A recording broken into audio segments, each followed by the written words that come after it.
ஸ்மூத்தா கொண்டு போவோம் இல்லையா. அதனாலதான் மிஸ் வந்து ஏதாவது ஒரு மாரல் ஸ்டோரி உங்களுக்கு சொல்லணும்னு ஆசைப்படுறேன். வேற எதுவும் நம்ம வந்து ஆன்லைன் கிளாஸ்ல வந்து அதிகமா பேச முடியாது. அதனால இப்ப ஸ்டோரியா சொல்லிட்டா கண்டிப்பா உங்களுக்கு வந்து அது மனசுல நிக்கும் அப்படின்னு நினைக்கிறேன். இன்னைக்கு வந்து நான் சொல்ல போற ஸ்டோரி வந்து புத்தரோட ஒரு கதை பார்த்து தான் சொல்ல போறேன். ஒரு ஊர்ல வந்து ஒரு பிச்சைக்காரன் இருக்கிறான். அவன் வந்து பாத்தீங்கன்னா டெய்லி வந்து கோயில்ல அங்க எங்கன்னு உட்காந்து வந்து பிச்சை எடுத்துட்டு வந்து சாப்பாடை வந்து என்ன பண்றான், அவனோட ஒரு மூட்டையில வந்து வச்சிடறான் சாப்பாடை ரெகுலரா. அதை என்ன பண்ணுதுன்னு கேட்டா, அவன் சாப்பாடை கொண்டு வந்து வச்சதுக்கு அப்புறம் டெய்லி வந்து சுண்டலி வந்து அந்த மூட்டைக்குள்ள வந்து புகுந்து அந்த சாப்பாடை வந்து எடுத்து எடுத்து சாப்பிட்டுருது. திரும்ப இவன் என்ன பண்றான், வெளியில போயிட்டு வந்து பார்க்கும்போது அந்த சாப்பாடு இல்லாம போயிடுது. அப்ப இவனுக்கு ரொம்ப கஷ்டமா போயிடுது. என்னடா நம்ம ராப்பகலா அலைஞ்சு போய் பிச்சை எடுத்துட்டு வரமே இப்படி பண்ணிருதேன்ட்டு. அப்ப சுண்டலியை பார்த்து ஒரு நாள் கேட்கிறான், ஏன் இந்த மாதிரி வந்து நீ என்னோட சாப்பாடை எடுத்து சாப்பிடுற அப்படின்னு சொன்னேன். இது வந்து கடவுள் விதிச்ச விதி, இப்படிதான் நீ வந்து பிச்சை எடுக்கணுங்கிற விதி இருந்ததுன்னா எனக்கு வந்து இந்த சாப்பாடை இப்படிதான் நான் எடுத்து சாப்பிடணுங்கிற விதி இருக்கு அப்படின்னு சொன்னேன். அப்ப இந்த மாதிரி விதியை மாத்தவே முடியாதா, இப்படிதான் வாழ்க்கையா அப்படின்னு சொல்லிட்டு இது ஒரு பெரிய பிரச்சனையா நினைச்சுக்கிட்டு இதை பத்தி நம்ம யார்கிட்ட போய் கேட்கறது, நம்ம புத்தர்கிட்ட தான் போய் போறான். புத்தரை பார்க்க போகும்போது பாத்தீங்க அப்படின்னு சொன்னா நைட்டு போற வழியில வந்து நைட் டைம் ஆயிடுது. ஒருத்தவங்க வீட்டுல போய் இவன் தங்குறான். அவங்க நல்லா பெரிய வசதியானவங்களா இருக்காங்க. அவங்களுக்கு ஒரு பொண்ணு இருக்கு. இவனுக்கு சாப்பாடெல்லாம் கொடுக்குறாங்க, நல்லா உபசரிச்சு மறுநாள் காலையில அனுப்புறாங்க. நீ எங்கப்பா போறேன்னு கேட்கறதுக்கு நான் புத்தரை பார்க்க போறேன்னு சொன்னேன். புத்தர்கிட்ட எங்களுக்கு ஒரு கேள்வி இருக்கு, நீ கேட்கணும்னு சொல்றாங்க. என்ன கேள்வின்னு கேட்கிறான். இது மாதிரி எங்க வீட்டுல வந்து ஊமையா ஒரு பொண்ணு இருக்குது. ஊமைனா அது பேசுறதே கிடையாது, அதால பேச முடியும், ஆனா பேசுறதுல அப்படியே அமைதியாவே இருக்குது. எங்கள்கிட்ட எவ்வளவு வசதி இருந்துமே ஒன்னும் பிரயோஜனம் இல்லை, அது பேசுச்சுன்னா எங்களுக்கு சந்தோஷமா இருக்கும்னு சொல்றாங்க. அது வந்து ஒரு கேள்வி ஆகுது. அடுத்து கொஞ்சம் தூரம் இவன் போய்கிட்டே இருக்கான். ஒரு மலையை கடக்க வேண்டி இருக்கு. அப்போ ஒரு மந்திரவாதி இருக்காரு. அவர் வந்து ஒரு கோல் வச்சுட்டு இருக்காரு. இது மாதிரி நான் வந்து மந்திரம் இது மாதிரியே சொல்லிட்டு இருக்கேன், எனக்கு வந்து சொர்க்கத்துக்கு போகணும்னு ஆசையா இருக்கு, போக முடியல. இவனுக்கு வந்து அந்த மலையை கடக்கிறதுக்கு அவர் ஹெல்ப் பண்றாரு. ஹெல்ப் பண்ணிட்டு நீ எங்கப்பா போறேன்னு கேட்கறதுக்கு புத்தரை பார்த்து கேள்வி கேட்கறதுக்காக போறேன்னு சொல்றாரு. எனக்கு ஒரு கேள்வி இருக்குன்னு அவர் ரெண்டாவதா ஒரு கேள்வி சொல்றாரு. இது மாதிரி ரொம்ப வருஷமா நான் மந்திர கோலை வச்சுக்கிட்டு வாழ்ந்துட்டு இருக்கேன், ஆனா என்னால என்ன பண்ண முடியல, சொர்க்கத்துக்கு போகணும்னு நான் ஆசைப்படுறேன், என்னால போக முடியல, அதுக்கு என்ன நான் செய்யணும்னு சொல்லிட்டு ரெண்டாவதா அவர் ஒரு கேள்வி கேட்க சொல்றாரு. திரும்ப அவன் ஒரு பெரிய வந்து ஏரியை கடக்க வேண்டியிருக்கு. அந்த ஏரியில வந்து ஒரு ஆமை இருக்குது. அந்த ஆமை என்ன சொல்லுது, எனக்கு வந்து டிராகன் மாதிரி ஆகணும்னு ஆசை, ஆனா ரொம்ப வருஷமா நான் வந்து இந்த நத்த ஓட்டுக்குள்ளேயே இப்படியே நான் ஒரு சின்ன லைஃபே வாழ்ந்துட்டு இருக்கேன் அப்படிங்குது. இவன் என்ன பண்றான், அந்த ஏரியை கடக்கிறதுக்கு அந்த ஆமை வந்து இவனுக்கு உதவுது. நீ அதுவும் கேக்குது எங்க போறோன்னு. நான் இது மாதிரி கேள்வி கேட்க புத்தரை பார்த்து கேள்வி கேட்க போறேன்னு சொல்லவும் எனக்கு ஒரு கேள்வி இருக்குன்னு சொல்லுது ஆமை. நான் வந்து டிராகன் ஆகணும்னா என்ன பண்ணணும்னு சொல்லி கேக்குது. இது மூணாவது கேள்வி ஆகுது. இவன் என்ன பண்றான், புத்தர்கிட்ட போயிட்டு கேட்கறதுக்காக போறான். கேள்வி கேட்கறதுக்காக போகும்போது அவர் என்ன சொல்லிடுறாரு, இவனை பார்த்தோன்னே நீ வந்து ஒரு 3 கேள்வி கேட்கலாம்னு சொல்றாரு. உடனே இவன் யோசிக்கிறான், மொத்தம் இவன் வந்து வழியிலேயே 3 கேள்விக்கு வந்து இவனுக்கு வந்துருச்சு. இவனோட கேள்வி ஒண்ணு சேர்த்தா 4 ஆயிடுது. இப்ப இந்த 4 கொஸ்டின் கேட்கணுங்கும் போது இவன் யோசிக்கிறான். அந்த பொண்ணு வந்து பேசாமையே இருக்கு பாவம். ஃபர்ஸ்ட் கேள்வி கேட்டவங்க வந்து பேசாமையே இருக்கு, ரொம்ப நாளா ரொம்ப வருஷமா பேசாம இருக்கு அந்த பொண்ணு. அது வந்து என்ன பண்ணணும், பேசணும். ரெண்டாவதா வந்து அந்த மந்திரவாதி ரொம்ப வயசானவரா ஆயிட்டாரு பாவம். இன்னுமே அவர் எத்தனை வருஷம் தான் அந்த மந்திர கோலோட மந்திரம் அது இதுன்னு சொல்லிக்கிட்டே வாழ்வாரு, அவரும் பாவம் சொர்க்கத்துக்கு போகணும். அதே மாதிரி ஆமையும் வந்து கிட்டத்தட்ட வந்து ஒரு 50 வருஷமா வந்து டிராகன் ஆகணும்னு நினைக்குது, ஆனா அதால வந்து ஆகவே முடியல, அதுவும் பாவம். இப்ப இவங்க இதெல்லாம் பார்க்கும்போது நம்ம கேள்வி வந்து சாதாரண கேள்வி தானே அவனே முடிவு பண்ணிடுறான். அப்ப போய் புத்தர்ட்ட அவன் கேட்கும்போது அவர் என்ன சொல்றாரு, ஒவ்வொரு கேள்விக்கா நீ 3 கேள்வி தானே கேட்கணும்னு சொன்னாரு. ஃபர்ஸ்ட் கேள்வி கேட்கிறாரு. ஃபர்ஸ்ட் கேள்விக்கு வந்து பதில் வந்து நீ அங்க நேரா போ, அந்த அவங்க செல்வந்தர் வீட்டுக்கு நீ போனதுக்கு அப்புறமே உனக்கு புரியும் அப்படின்னு சொல்றாரு. ரெண்டாவது கேள்விக்கு வந்து அந்த மந்திரவாதி வந்து அந்த மந்திர கோலை கீழே போட்டுட்டா அவன் வந்து கண்டிப்பா சொர்க்கத்துக்கு போயிடுவான்னு சொல்றாரு. அவன் என்ன பண்றான், அந்த மந்திரவாதி வந்து மந்திர கோலை அவன் கையில கொடுத்த உடனே அவர் நேரா சொர்க்கத்துக்கு போயிடுறான். மூணாவது ஆமை கேட்டுச்சு இல்லையா, அந்த ஆமைக்கு வந்து என்ன சொல்றாங்க, அது மேல உள்ள ஓட்டை தூக்கி போட்டுருச்சுனாலே அது டிராகன் ஆயிடும்னு சொல்றாரு. அதே மாதிரி அந்த ஓடை தூக்கி அது போடுது பாருங்க, அது வந்து டிராகன் ஆயிடுது. ஆனா அந்த ஓடு ஃபுல்லா என்ன இருக்கு பாத்தீங்கன்னா முத்து, கடல்ல கிடைக்கிற முத்து இருக்கு பாத்தீங்களா, விலை மதிக்க முடியாத முத்துக்களா இருக்கு. இவன் என்ன பண்றான், அந்த பிச்சைக்காரனா போனவன் முத்து ஃபுல்லா ஒரு பேக்கிங் எடுத்துக்கிறான். ரெண்டாவதா என்ன பண்றான் உங்களுக்கு அந்த மந்திர கோல் இருக்கு பாத்தீங்களா, அது அவன் கையில கிடைச்சிருது. மூணாவதா அந்த செல்வந்தர் வீட்டுக்கு போறான்.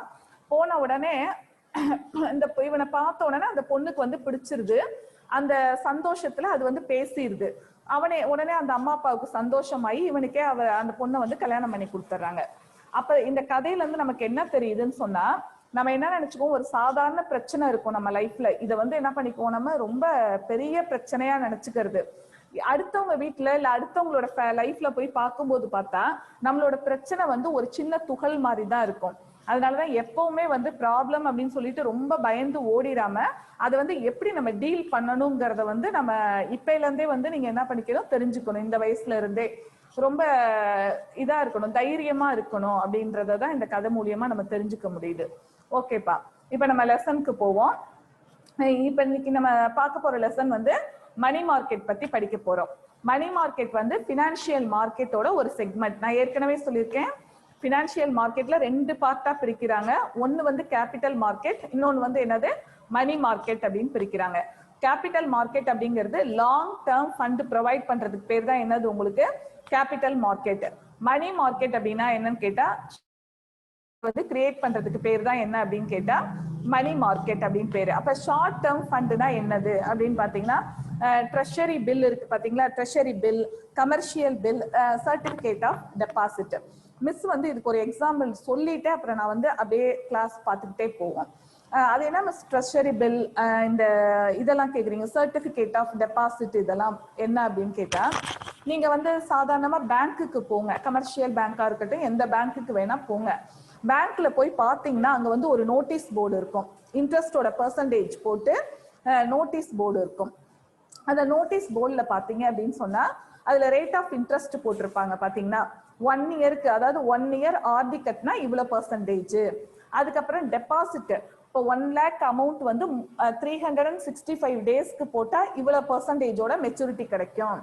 அப்புறம் சில அமௌண்ட் பாத்தீங்கன்னா ஒரு 85 டேஸ்க்கு அல்லது ஒரு 3 மந்த்ஸ்க்கு போட்டா இவ்வளவு ரூபாய் அமௌண்ட் கிடைக்கும்னு இருக்கும். அது பாத்தீங்கன்னா அந்த போர்டு, அந்த இதுல எலக்ட்ரானிக் போர்டு இல்ல ஆர்டினரி போர்டுல வச்சிருப்பாங்க. அது அப்பப்ப அவங்க என்ன பண்ணுவாங்க, அந்த பெர்சன்டேஜை மட்டும் மாத்துவாங்க. வந்து சென்ட்ரல் பேங்க் என்ன அனௌன்ஸ் பண்ணுதோ அந்த பெர்சன்டேஜை உங்களுக்கு மாத்திக்கிட்டே இருப்பாங்க. இது நீங்க பேங்க் போகும்போது கட்டாயமா நோட் பண்ணணும்.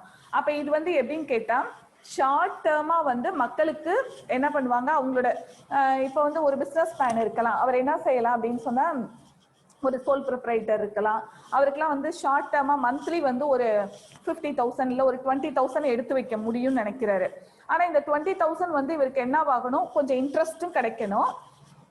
இதை வந்து மொத்தமாவும் அவர் சேர்க்கணும். அதாவது ஒரு 1 இயர் கழிச்சு ஒரு அமௌண்டா சேர்ந்ததுக்கு அப்புறம் என்ன பண்ணுவாரு, ஒரு இடங்கிட வாங்கணும்னு நினைக்கிறாரு. இப்ப வெளியில வந்து பாத்தீங்கன்னா மணி லெண்டர்ஸ்ட வந்து இந்த அமௌண்ட்டை கொடுத்தோன்னு வச்சுக்கோங்களேன். இப்ப என் கையில வந்து ஒரு 50,000 ரூபாய் கிடைக்குது, நான் மணி லெண்டர்ஸா ஒரு இவங்கள்ட்ட போயிட்டு வெளியில வந்து கொடுக்குறேன், வட்டிக்கு விடலான்னு முடிவு பண்ணி என்ன பண்றேன், நான் வெளியில கொடுக்குறேன். அப்படி வெளியில கொடுக்கும்போது என்னவாக்கு, எனக்கு ஒரு 3% வட்டி கிடைக்குதுன்னு வச்சுக்கோங்க. 50,000 ரூபாய் கொடுத்தா 1,500 ரூபாய் நமக்கு கிடைக்குது. நம்ம ஏன் இதை போய் பேங்க்ல போடுவானே, இப்படி கூட நம்ம கலெக்ஷன் பண்ணிடலாம் நான் நினைக்கிறேன். ஆனா நம்மளால இது பண்ண முடியுமா, ரெகுலரா அவங்க கொடுப்பாங்களா வட்டி, கிடையாது. அப்ப இதை வந்து என்ன பண்றது, ஷார்ட் டேர்மை வந்து கிரியேட் பண்றதுக்காக தான் உங்களுக்கு என்ன இருக்குன்னு கேட்டா இந்த மணி மார்க்கெட். இப்ப இந்த அமௌண்ட்டை நீங்க என்ன பண்ணுங்க, பேங்க்ல போயிட்டு வந்து ஒரு மந்த்லி ஆர்டி போட்டு ஒரு வருஷத்துக்குள்ள ஒரு 12 மந்த்ஸ் ஆன உடனே ஒரு இன்ட்ரெஸ்ட் ரேட் கொடுப்பாங்க, அந்த மாதிரி ஒண்ணு கிரியேட் பண்ணலாம். அப்படி இல்லைன்னா 365 நான் வந்து மாசம் மாசம் போய் என்னால கட்ட முடியாது, ஒரே அமௌண்ட் என் கையில ஒரு 1 lakh இருக்கு அப்படின்னு சொன்னா இந்த 1 lakh கொண்டு போயிட்டு நான் டெபாசிட் பண்ணிடுறேன், அதுக்கு ஒரு பெர்சன்டேஜ் சம்திங் போட்டு 12 மந்த்ஸ் முடிஞ்சோடனே கொடுத்துருவாங்க. இல்ல எனக்கு ஒரு 6 மந்த்ஸ்க்கு மட்டும் என்னோட மணி வந்து பேங்க்ல இருந்தா போதும் அப்படின்னு சொல்லிட்டு பண்ணிட்டேன்னா இதுக்கு பேர் தான் சர்டிபிகேட் ஆஃப் டெபாசிட். இப்படி ஒரு சின்ன பேப்பர்ல வந்து நம்மளோட நேம், நம்ம என்ன டைப் ஆஃப் அக்கௌண்ட் ஓபன் பண்ணியிருக்கோம், எப்ப வந்து ஸ்டார்ட் பண்ணிருக்க டேட் என்ன, இப்ப இது என்ன மந்த், அக்டோபர் மந்த். இப்ப அக்டோபர் மந்த் 14th டே வந்து நான் 1 lakh கொண்டு போயிட்டு இப்போ ஒரு சிட்டி யூனியன் பேங்க்ல போடுறேன் அப்படின்னு சொன்னா இப்ப அக்டோபர், நவம்பர், டிசம்பர், ஜனவரி, பிப்ரவரி, மார்ச், ஏப்ரல்ல வந்து எனக்கு இந்த பணம் தேவைப்படுது. ஏன்னா நான் ஏப்ரல் மேல வந்து ஒரு டூர் போகணும்னு நினைக்கிறேன். அப்ப என்ன பண்ணுவேன், இந்த மணியை போட்டுட்டு நான் இதை வந்து எடுத்து டூர் போகணும்னு நினைச்சேன்னா ஒரு 6 மாசத்துல வந்து நான் இப்ப இதை கையிலேயே வச்சிருந்தா செலவு பண்றதுக்கு வாய்ப்பு இருக்கு. ஆனா எனக்கு கட்டாயமா அந்த டைமுக்கு நான் ஏதோ ஒரு செலவு பண்ணணுங்கும் போது அப்ப நான் என்ன செஞ்சுக்கலாம், ஒரு அமௌண்ட் போட்டுட்டு அது ஒரு இன்ட்ரெஸ்ட் ரேட்டோட நான் வாங்கிக்கலாம், சேஃப்டியும் இருக்கு. வீட்டுல வச்சுட்டு வர்றது வந்து நமக்கு சேஃப்டி கிடையாது, அதனால பேங்க்ல போட்டுறோம். இந்த மாதிரி ஒரு இண்டிவிஜுவல் பர்சன் எனக்கு இந்த மாதிரி ஒரு கமிட்மெண்ட் இருக்கும்போது, நீங்க வந்து ஒரு கடை சோல் ப்ரொப்ரைட்டரோ இல்ல ஒரு பெரிய பிசினஸ் மேனோ என்ன பண்ணுவாரு, நெக்ஸ்ட் இயர் வந்து அவர் ஒரு டார்கெட் வச்சிருப்பாரு, நம்ம ஒரு புதுசா ஒரு யூனிட் போடலாம்னு சொல்லிட்டு. அப்ப அவருக்கு மொத்தமா அமௌண்ட் சேர்க்க முடியாதப்ப இவர் கொஞ்சம் கொஞ்சமா இது மாதிரி டெபாசிட்டா பேங்க்ல போட்டு வைப்பாரு. இப்படி போட்டு வைக்கிறதுக்கு பேர் தான் என்னன்னு கேட்டா உங்களுக்கு வந்து மணி மார்க்கெட்னு சொல்றது. அதாவது நம்ம போடுற அமௌண்ட்டுக்கு கொஞ்சமா இன்ட்ரெஸ்டும் கிடைச்சிரும், சேஃப்டியாவும் இருக்கும் பணம், பிளஸ் வந்து என்னது ஏதாவது ஒரு இன்ட்ரெஸ்டும் போட்டு உங்களுக்கு கொடுத்துருவாங்க. அப்படி 3 விதமான பெனிஃபிட்டுமே இருக்கும். இதுக்கு பேர் தான் என்ன அப்படின்னு கேட்டா மணி மார்க்கெட். மணி மார்க்கெட்டோட மீனிங் இதுதான், நல்லா தெரிஞ்சுக்கணும். ஒரு பேங்க்ல போய் நீங்க பாத்தீங்கன்னா தான் இது தெரியும் உங்களுக்கு. பேங்க்ல பார்த்தோம்னா அந்த நோட்டீஸ் போர்டில் வந்து போட்டிருப்பாங்க, 1 இயர் டேர்ம் டெபாசிட் போட்டா உங்களுக்கு இவ்வளவு பெர்சன்டேஜ் வரும் அப்படின்னு சொல்லிட்டு. அதே மாதிரி 1 இயர் ஆர்டி போட்டா இவ்வளவு வரும். அப்ப மணி மார்க்கெட்னா எத்தனை நாளைக்கு உரியது அப்படின்னு சொன்னா ஒரே ஒரு வருஷம் தான், 1 இயர்க்குள்ளேயே, பிலோ 1 இயர் அதுக்குள்ள முடிஞ்சு போயிரும் பாத்தீங்கன்னா. அடுத்து பாருங்க, குரோத்தர்ங்கிறவர் வந்து டெஃபினேஷன் கொடுத்திருக்காரு, பேஜ் நம்பர் 35ல பாத்துக்கோங்க. அதாவது எந்த ஒரு மணி டிரான்சாக்ஷன், எந்த டிரான்சாக்ஷன் இருந்தாலும் அந்த டிரான்சாக்ஷன் முடியறது given into the various firms and institutions the deal in the rates of, அதாவது எந்த இன்ஸ்டிடியூஷனா இருக்கட்டும் இல்ல எந்த ஒரு ஃபர்ம் நிறுவனமா இருக்கட்டும், அவங்க டீல் பண்றது வந்து மணியை பேஸ் பண்ணி டீல் பண்றதுக்கு பேர் தான் என்னன்னு சொல்றாருன்னா மணி மார்க்கெட். அவங்க டிரான்சாக்ஷன்ஸ் நிறைய நடக்கும். மணி மார்க்கெட் அப்படின்னு சொன்னா மணியை பேஸ் பண்ணி டீல் பண்றதுக்கு பேர் தான் என்னது உங்களுக்கு மணி மார்க்கெட் அப்படின்னு சொல்றாரு.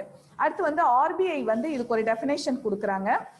A market for short-term financial assets that are close substitute for money facilitate the exchange of money for new financial clients in the primary market as also for financial clients. அதாவது இவங்க சொல்றது என்ன அப்படின்னு சொன்னா, ஒரு financial அசட்ஸை வந்து create பண்றது. நான் சொல்லியிருக்கேன் பாருங்களேன், அதாவது நமக்குன்ட்டு ஒரு டெபாசிட்டை வந்து கிரியேட் பண்றது. அந்த டெபாசிட்மே எப்படி இருக்கணும்னு கேட்டா ஷார்ட் டேர்மா, எனக்கு உடனே பணம் வேணும் அப்படின்னு நான் நினைக்கிறேன் அப்படின்னு சொன்னா என்ன பண்ணிக்கலாம், நான் பக்கத்துல இருக்கிற பேங்க்ல இல்ல இந்த ட்ரெஷரி பில் மாதிரி நான் வாங்கி வச்சுக்கிட்டேன் அப்படின்னு சொன்னா அதை என்ன பண்ணிக்கலாம், அந்த 1 இயர் 6 மந்த்ஸ்க்குள்ள போயிட்டு அந்த பேப்பரை கொடுத்து நம்ம திரும்ப அந்த பணத்தை வாங்கிக்கலாம். இதுக்கு பேர் தான் என்ன அப்படின்னு சொல்றாங்கன்னா மணி மார்க்கெட்டு. அப்ப இந்த மணி மார்க்கெட்டை கண்ட்ரோல் பண்ற பவரும் யாருக்கு தான் இருக்கு அப்படின்னு சொன்னா ஆர்பிஐ கண்ட்ரோல்ல தான் இருக்கும். பேங்க்ல எல்லாம் பாத்தீங்கன்னா இவங்க இஷ்டத்துக்கெல்லாம் என்ன பண்ண முடியாது, அவங்க பேங்க்ல வந்து அவங்கவுங்க ஒரு ரேட் ஆஃப் இன்ட்ரெஸ்ட் வச்செல்லாம் வந்து ஃபிக்ஸ் பண்ண முடியாது. இவங்களோட குரோத்தை பார்த்து அவங்க இந்த பெர்சன்டேஜ் வைக்க சொல்லுவாங்க, அந்த மாதிரி தான் வச்சுக்க முடியும் பாத்தீங்கன்னா. ஓகே, அடுத்து characteristics of money market, page number 36 எடுத்துக்கோங்கப்பா. பேஜ் நம்பர் 36ல வந்து கேரக்டரிஸ்டிக்ஸ் சொல்லியிருக்காங்க. surplus and deficit. First point பாருங்க, providing an equilibrium mechanism for ironing out short term surplus and deficit. அதாவது ஒரு ஃபினான்ஷியல் இன்ஸ்டிடியூஷன் எடுத்துக்கிட்டீங்க அப்படின்னு சொன்னா திடீர்னு பாத்தீங்கன்னா அவங்களுக்கு வந்து ஷார்ட் டேர்மா பணம் ஏதாவது தேவைப்படும். இவங்க வந்து ஒரு கால்குலேஷன், அதாவது ஃபர்ஸ்ட் கம்பெனி ஆரம்பிக்கும் போது ஒரு கால்குலேஷன் போட்டு வச்சிருப்பாங்க, நமக்கு வந்து இது ஆப்ஜெக்டிவ், இந்த குறிக்கோள், இதுக்கு இந்த பணம் தேவைப்படும்னு இவங்க ஒரு எய்ம்ல இருப்பாங்க. ஆனா இவங்களுக்கு திடீர்னு பாத்தீங்கன்னா ஷார்ட் டேர்மா என்ன பண்ணுன்னு கேட்டா ஒரு பற்றாக்குறை, டெபிசிட்னா அதான், திடீர்னு பார்த்தா ஒரு பற்றாக்குறை ஏற்படும். அப்ப அந்த பற்றாக்குறையை தீர்க்கணும்னு சொன்னா ஷார்ட் டேர்மா போய் என்ன பண்ணுவாங்க, உங்களுக்கு பேங்க்ல லோன் வாங்குவாங்க. இதுக்கு பேரு என்னது, உங்களுக்கு மணி மார்க்கெட்டோட கேரக்டர் தான். அதே மாதிரியே வந்து எதிர்பாராத விதமா திடீர்னு பிசினஸ்ல என்னவாகுது, சர்ப்ளஸ் ஆயிடுது. நம்ம ஒரு எய்ம் பண்ணிருப்போம், இந்த வருஷம் வந்து 1 லட்சம் ரூபாய் தான் நமக்கு ப்ராஃபிட் வரும், 1 லேக் தான் ப்ராஃபிட் வரும்னு நினைச்சிட்டு இருப்போம். திடீர்னு 1,25,000 இல்ல 20,000 ஏதோ வந்துருது. அப்ப அந்த சர்ப்ளஸா இருக்கு பாத்தீங்களா, அந்த 20,000 அதை வந்து நெக்ஸ்ட் இயர் யூஸ் பண்ணலாம்னு முடிவு பண்ணி அதை கொண்டு போய் பேங்க்ல என்ன பண்ணிடுறது, நம்ம டெபாசிட் பண்ணிடுறது. இப்படி 2 விதமான ஒர்க்கும், பற்றாக்குறையா இருந்தாலும் என்ன பண்ணிக்கலாம், பேங்க்ல நம்ம 1 இயர்க்குள்ள கடன் வாங்கிக்கலாம். அதே மாதிரி நம்மள்ட்ட சர்ப்ளஸா அமௌண்ட் இருந்தாலும் என்ன பண்ணலாம், நம்ம 1 இயர்க்கு டேர்ம் டெபாசிட் மாதிரி போட்டு வச்சிடலாம். Point for central bank intervention for influencing liquidity in the company. உங்களுக்கு ஏற்கனவே சொல்லியிருக்கேன், லிக்விடிட்டி அப்படின்னா கேஷ் இன் ஹேண்ட். அப்போ வந்து சென்ட்ரல் பேங்க் எதனால இந்த மாதிரி ஒரு சிஸ்டம் ப்ரொவைட் பண்றாங்க கம்பெனிக்கு அப்படின்னு சொன்னா, அவங்க வந்து தேவைக்கு நம்ம என்ன பண்ணிக்கலாம், இப்ப கேஷ் எனக்கு இன்னைக்கு வேணும்னு சொன்னா பேங்க்ல போயிட்டு மினிமமா நம்ம லோன் வாங்கிக்க முடியும் அப்படிங்கிறது தான். அடுத்து short term money to meet their requirements at a reasonable price. சரி, ஷார்ட் டேர்மா தானே நம்ம மணி வாங்குறோம், ஒரு 1 இயர்க்குள்ள தானே வாங்குறோம். நீங்க போய் அதுக்கு வந்து ரேட் ஆஃப் இன்ட்ரெஸ்ட் பாத்தீங்க அப்படின்னு சொன்னா கம்மியா தான் இருக்கும். ஒரு ஐடியா வந்து 10%, 15%. இதே வந்து ஒரு கம்பெனியோ இல்ல ஒரு தனி மனுஷனோ வெளியாள்கிட்ட போயிட்டு நீங்க நல்லா பாருங்க, ஷார்ட் டேர்ம் லோன் ஏதாவது நம்ம வாங்குறோம்னு வச்சுக்கோங்களேன், இதுக்கு பேர் தான் வந்து கந்து வட்டின்னு சொல்லுவாங்க வெளியில. ஷார்ட் டேர்மா போயிட்டு ஒருத்தவங்கள்ட்ட எனக்கு 1 மந்த்துக்கு தான் பணம் தேவைப்படுதுன்னு சொல்லி ஒரு 10,000 ரூபாய் வாங்குங்க. அவங்க என்ன சொல்லுவாங்க, டெய்லி நீங்க என்ன பண்ணுங்க, ஒரு 10,000 வந்து டிவைட் பண்ணிடுவாங்க 30 நாளைக்கு எவ்வளவு ரூபாய் அப்படின்னு சொல்லிட்டு டிவைட் பண்ணிட்டு டெய்லி அந்த அமௌண்ட்டோடய வட்டி கொடுத்துக்கிட்டே இருக்க சொல்லுவாங்க. பாத்தீங்கன்னா நம்மள டெய்லி ஒரு நாளைக்கு 300 ரூபாய், ஒரு நாளைக்கு வந்து ஒரு 100 ரூபாய் கட்டுற மாதிரி இருக்குன்னு வச்சுங்களேன், 100 ரூபாயோ 200 ரூபாயோ கட்டுற மாதிரி இருக்குன்னா 200 பிளஸ் இன்ட்ரெஸ்ட் ஒரு 20 rupees 30 rupeesன்னு. அப்ப நீங்க இன்ட்ரெஸ்டே எவ்வளவு கட்டிருப்பீங்கன்னு சொன்னா 10,000 ரூபாய்க்கு ஒரு மாசத்துக்கு வந்து 2000 3000 அந்த மாதிரி இன்ட்ரெஸ்ட் கட்டுற மாதிரி ஆயிடும். அப்ப வந்து இத மாதிரி ஒரு பிரச்சனையெல்லாம் தீர்க்கறதுக்காக தான் உங்களுக்கு என்ன பண்ணாங்க, இந்த ஷார்ட் டேர்ம் லோன் கொடுக்கறது இதெல்லாம் கொண்டு வந்தது. உங்களுக்கு ஷார்ட் டேர்மா வந்து கம்பெனிக்கு ரீசனபிள் பிரைஸ்ல, அதாவது ரீசனபிள் ரேட் ஆஃப் இன்ட்ரெஸ்ட்ல வந்து பணம் கொடுக்கறதுக்காக தான் உங்களுக்கு என்ன சிஸ்டம் வந்தது அப்படின்னு சொன்னா இந்த மணி மார்க்கெட் அப்படிங்கிற ஒரு சிஸ்டமே வந்தது. ஓகே, நெக்ஸ்ட் வந்து characteristics short term funds. Again அதேதான், market purely for short term funds or financial assets called near money. கண்டிப்பா இது வந்து உங்களுக்கு மணி மார்க்கெட் அப்படின்னு சொன்னாலே பியூர்லி சுத்தமா என்ன சொல்றாங்கன்னா ஷார்ட் டேர்ம் ஃபண்ட்ஸ் மட்டும்தான் இதுல ப்ரொவைட் பண்ணுவாங்க, லாங் டேர்ம்க்கு வேலையே கிடையாதுன்னு சொல்றாங்க. அதே மாதிரி மெச்சூரிட்டி பீரியட் அப்படின்னு பாத்தீங்கன்னா பிலோ 1 year, 1 yearக்குள்ளதான் இருக்கும். உங்களுக்கு 3 months இருக்கலாம், 6 months இருக்கலாம், 1 year இருக்கலாம். ஆனா 1 yearக்கு மேல போகாது அப்படின்னு சொல்றாங்க. Next conversion of cash really without loss and with minimum transaction cost. இந்த பாயிண்ட் நீங்க வந்து நல்லா தெரிஞ்சுக்கணும். அதாவது இப்ப வந்து மிஸ் ஷார்ட் டேர்மா 1 yearக்குள்ள வந்து என்னோட பணத்தை வந்து நான் என்ன சொல்லியிருக்கேன், நம்மளோட அமௌண்ட்டை கொண்டு போய் பேங்க்ல டெபாசிட் பண்றோம் அப்படின்னு சொன்னா கண்டிப்பா வந்து அந்த டிரான்சாக்ஷன் நீங்க கொண்டு போய் பணம் போடுறீங்க, அந்த பணத்துக்குரிய 1% ஆஃப் இன்ட்ரெஸ்ட் வச்சு அவங்க கட்டாயமா கொடுப்பாங்க நமக்கு. இப்ப நான் சிட்டி யூனியன் பேங்க்லயே வந்து ஆர்டி வந்து நான் போட்டிருக்கேன். இப்ப 10,000 ஆர்டி போடுறேன்னு வச்சுக்கோங்களேன், கரெக்டா வந்து 12 months நான் ஆர்டி கட்டணும். 1 year தான் பாத்துக்கோங்க. இது வந்து ஷார்ட் டேர்மா நான் ஃபண்டை வந்து கிரியேட் பண்றது. 1 yearக்குள்ள நான் கட்டி முடிக்கிறேன். கட்டி முடிக்கிறது நான் எவ்வளவு முடிக்கிறேன், 1,24,000 சாரி 1,20,000 நான் கட்டுறேன். மாசம் 10,000 ரூபாய் கட்டுறேன். 12 months கட்டும் போது 1 lakh எவ்வளவு கிடைக்குது, 20,000. அப்ப ரேட் ஆஃப் இன்ட்ரெஸ்டோட எனக்கு மெச்சூரிட்டி அமௌண்ட் எவ்வளவு வருது அப்படின்னு கேட்டா 1,24,500 அந்த மாதிரி வருது. அப்ப எனக்கு எவ்வளவு ப்ராஃபிட் ஆகுது அப்படின்னு சொன்னா 4,500 எனக்கு கிடைக்குது. ஆனா இதே வந்து நான் வெளியில வந்து ஒரு ஃபைனான்ஸ் கம்பெனில கொண்டு போய் பணம் போட்டேன்னா எனக்கு கட்டாயமா இந்த பணம் வரும்னு நினைக்கிறீங்களா? வரதுக்கு வாய்ப்பே இல்லை. பேங்க் அப்படிங்கும்போது நமக்கு என்ன இருக்கு, செக்யூரிட்டி இருக்கு. அதான் அவங்க சொல்றாங்க பாருங்க, without loss and with minimum transaction cost. எனக்கு வந்து கட்டாயமா லாஸ் இல்லாம நான் பண்ற டிரான்சாக்ஷனுக்கு ஏதாவது ஒரு ப்ராஃபிட் எனக்கு கிடைக்கும் அப்படின்னு சொல்றாங்க. அதே மாதிரி நோ ஃபார்மல் பிளேஸ். இந்த டிரான்சாக்ஷன் வந்து எப்படி இருக்கும் அப்படின்னு சொன்னா மேக்சிமம் வந்து ஓரல் கம்யூனிகேஷனா தான் இருக்கும். உங்களுக்கு ஓரலா தான் இருக்கும். Relevant document and written communication can be exchanged subsequently. ஓரல்னா சில டைம்ல பாத்தீங்கன்னா ஷார்ட் டேர்மா இருக்கும்போது ஜஸ்ட் ஃபோன் கால் மூலியமா சொல்லிட்டா நம்ம என்ன பண்ணுவாங்க, நம்மளோட பேங்க் பாஸ்புக் இருக்கு பாத்தீங்களா, அதுலயே என்ட்ரி போட்டு கொடுத்துருவாங்க. அப்படி இல்லை அப்படின்னு சொன்னா நமக்கு வந்து இந்த டேர்ம் டெபாசிட் 6 monthsக்கு 3 monthsக்கெல்லாம் போடும்போது ஒரு சின்னதா ஒரு பேப்பர்ல வந்து அந்த டீடைல்ஸ் ஃபுல்லா இருக்கும், அதை கொடுப்பாங்க. அந்த மெச்சூரிட்டி டைம்ல நம்ம என்ன பண்ணணும்னு சொன்னா இந்த பேப்பரை கொண்டு போய் கொடுத்து நம்ம அதை வந்து பணமாக்கிக்கணும், நம்ம அக்கௌண்ட்லயே ஏற்றி விட்டுருவாங்க. There is no formal place like stock exchange as in the case of capital market. முன்னாடி நம்ம என்ன சொல்லியிருக்கோம், கேபிட்டல் மார்க்கெட் அப்படின்னு சொன்னா கண்டிப்பா வந்து ஸ்டாக் எக்ஸ்சேஞ்ச்னு ஒரு பிளேஸ் இருக்கு. அங்கதான் இவங்க என்ன பண்றாங்க, அந்த கேபிட்டல் மார்க்கெட்டோட ஃபண்ட்ஸ், அதாவது ஷேர்ஸை வாங்குறது விற்கிறது அந்த மாதிரி எல்லாம் செஞ்சுக்க முடியுங்கிறாங்க. ஆனா வந்து இதுல என்ன செய்ய முடியாது, உங்களுக்கு ஃபார்மல் பிளேஸ்லாம் கிடையாது. ஜஸ்ட் பேங்க், இந்த ட்ரெஷரி பில்ஸ் இது மாதிரி இதுல தான் போய் நம்ம பண்ற மாதிரி இருக்கும். நெக்ஸ்ட் பாருங்க, sub market 5th point. It is not a single homogeneous market. இது வந்து ஒரே டைப் ஆஃப் மார்க்கெட் கிடையாது அப்படின்னு சொல்றாங்க. It comprises of several sub market, each specialising in a particular type of financing. இது வந்து ஹோமோஜீனியஸ் மார்க்கெட் கிடையாது, ஒரே டைப் மார்க்கெட் வந்து இது கிடையாது. இதுக்கு வந்து எப்படி சொல்லலாம்னா call money market, acceptance market, bill market, இது மாதிரி டிஃப்ரெண்ட் டைப்ஸா இதை வந்து பிரிப்பாங்க. ஏன்னா இது வந்து ட்ரெஷரி பில்ஸா இருக்கும், மற்ற வேற ஏதாவது ஒரு டைப்பா கூட இருக்கலாம். அதனால இதுக்கு வந்து நிறைய சப் மார்க்கெட் இருக்கு அப்படின்னு சொல்றாங்க. நெக்ஸ்ட் வந்து 6th point, role of market. The components of money market are the central bank, commercial bank, non-banking financial companies, discount houses and acceptance house. அதாவது மணி மார்க்கெட் எந்தெந்த இடத்துலலாம் வேலை செய்யுது அப்படின்னு பார்த்தீங்க அப்படின்னு சொன்னா, ஃபர்ஸ்ட் வந்து இதுக்கு அக்செப்டன்ஸ் கொடுக்கறதே யாரு? மற்ற பேங்க் எல்லாம் வந்து ஷார்ட் டேர்ம் டெபாசிட்டை அக்செப்ட் பண்ணிக்கலாம். ஏற்கனவே நான் சொல்லியிருக்கேன், நம்ம கண்ட்ரியை பொறுத்த வரைக்கும் சென்ட்ரல் பேங்க் அப்படிங்கிறது எது? உங்களுக்கு ஆர்பிஐ தான். எல்லா பேங்க்குமே யார் கண்ட்ரோல் கீழே இருக்காங்க? உங்களுக்கு ஆர்பிஐ கண்ட்ரோல் கீழே தான் இருக்காங்க. அப்ப ஆர்பிஐ வந்து என்ன ரூல்ஸ் அண்ட் ரெகுலேஷன் சொல்லுதோ அதை தான் மற்ற பேங்க் எல்லாமே ஃபாலோ பண்ணணும். அப்ப மணி மார்க்கெட் அப்படிங்கும் போது மட்டும் சென்ட்ரல் பேங்க் வந்து இதுல இன்டர்ஃபியர் ஆகாதுன்னு சொல்ல முடியாது. கட்டாயமா இவங்க வந்து 3 monthsக்கோ 6 monthsக்கோ ஒரு தடவை என்ன பெர்சன்டேஜ் சொல்றாங்களோ, என்ன பெர்சன்டேஜ் போட போறாங்களோ அதை வந்து யார்கிட்ட கேட்டு வாங்கிக்கணும், அப்ரூவல் கேட்டு வாங்கிக்கணும் அப்படின்னு சொன்னா அப்ரூவல் வாங்கிக்கணும். அது கமர்ஷியல் பேங்கா இருந்தாலும் சரி, நான் பேங்கிங் பினான்சியல் கம்பெனிஸ். அது என்ன நான் பேங்கிங் பினான்சியல் கம்பெனிஸ் அப்படின்னு சொன்னா, நான் ஏற்கனவே சொல்லியிருக்கேன், இந்த முத்தூட் ஃபைனான்ஸ், எக்விட்டாஸ், இந்த மாதிரி கம்பெனிஸ்லாம் என்னன்னு சொல்றதுன்னா நான் பேங்கிங் பினான்சியல் கம்பெனிஸ். இவங்கெல்லாம் என்ன பண்றது, கம்பெனி இது பேங்கோட ஆக்டிவிட்டிஸ் இருக்காது இவங்க கிட்ட.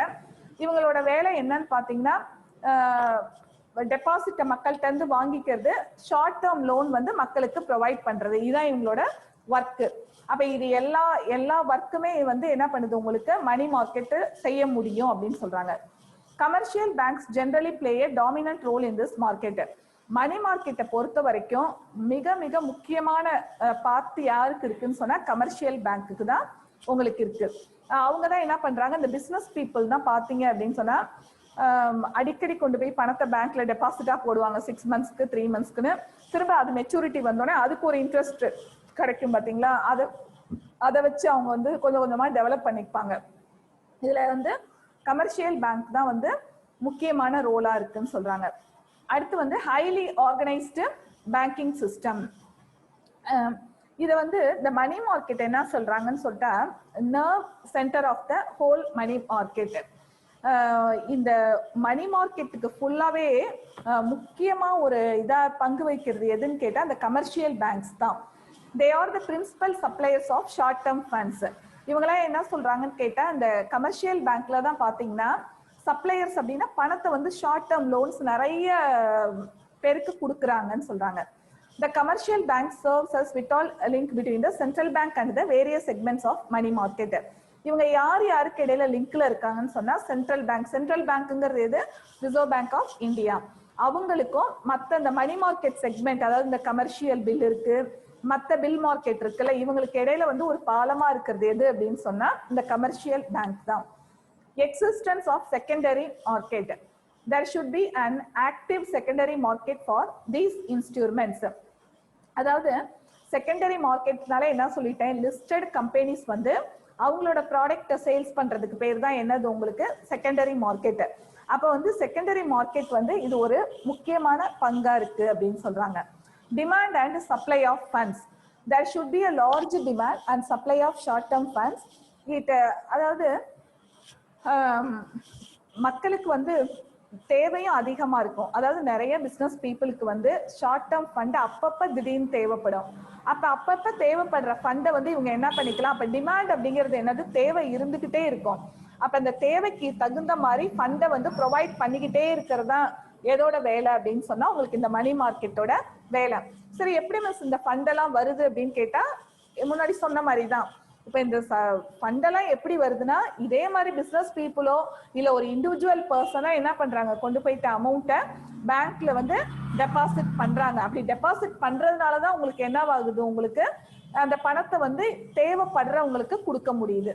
நெக்ஸ்ட் வந்து wholesale market. It is a wholesale market and the volume of funds or financial assets traded in the market is very large. அதாவது இது வந்து ஒரு ஹோல்சேல் மார்க்கெட்னு கூட சொல்றாங்க.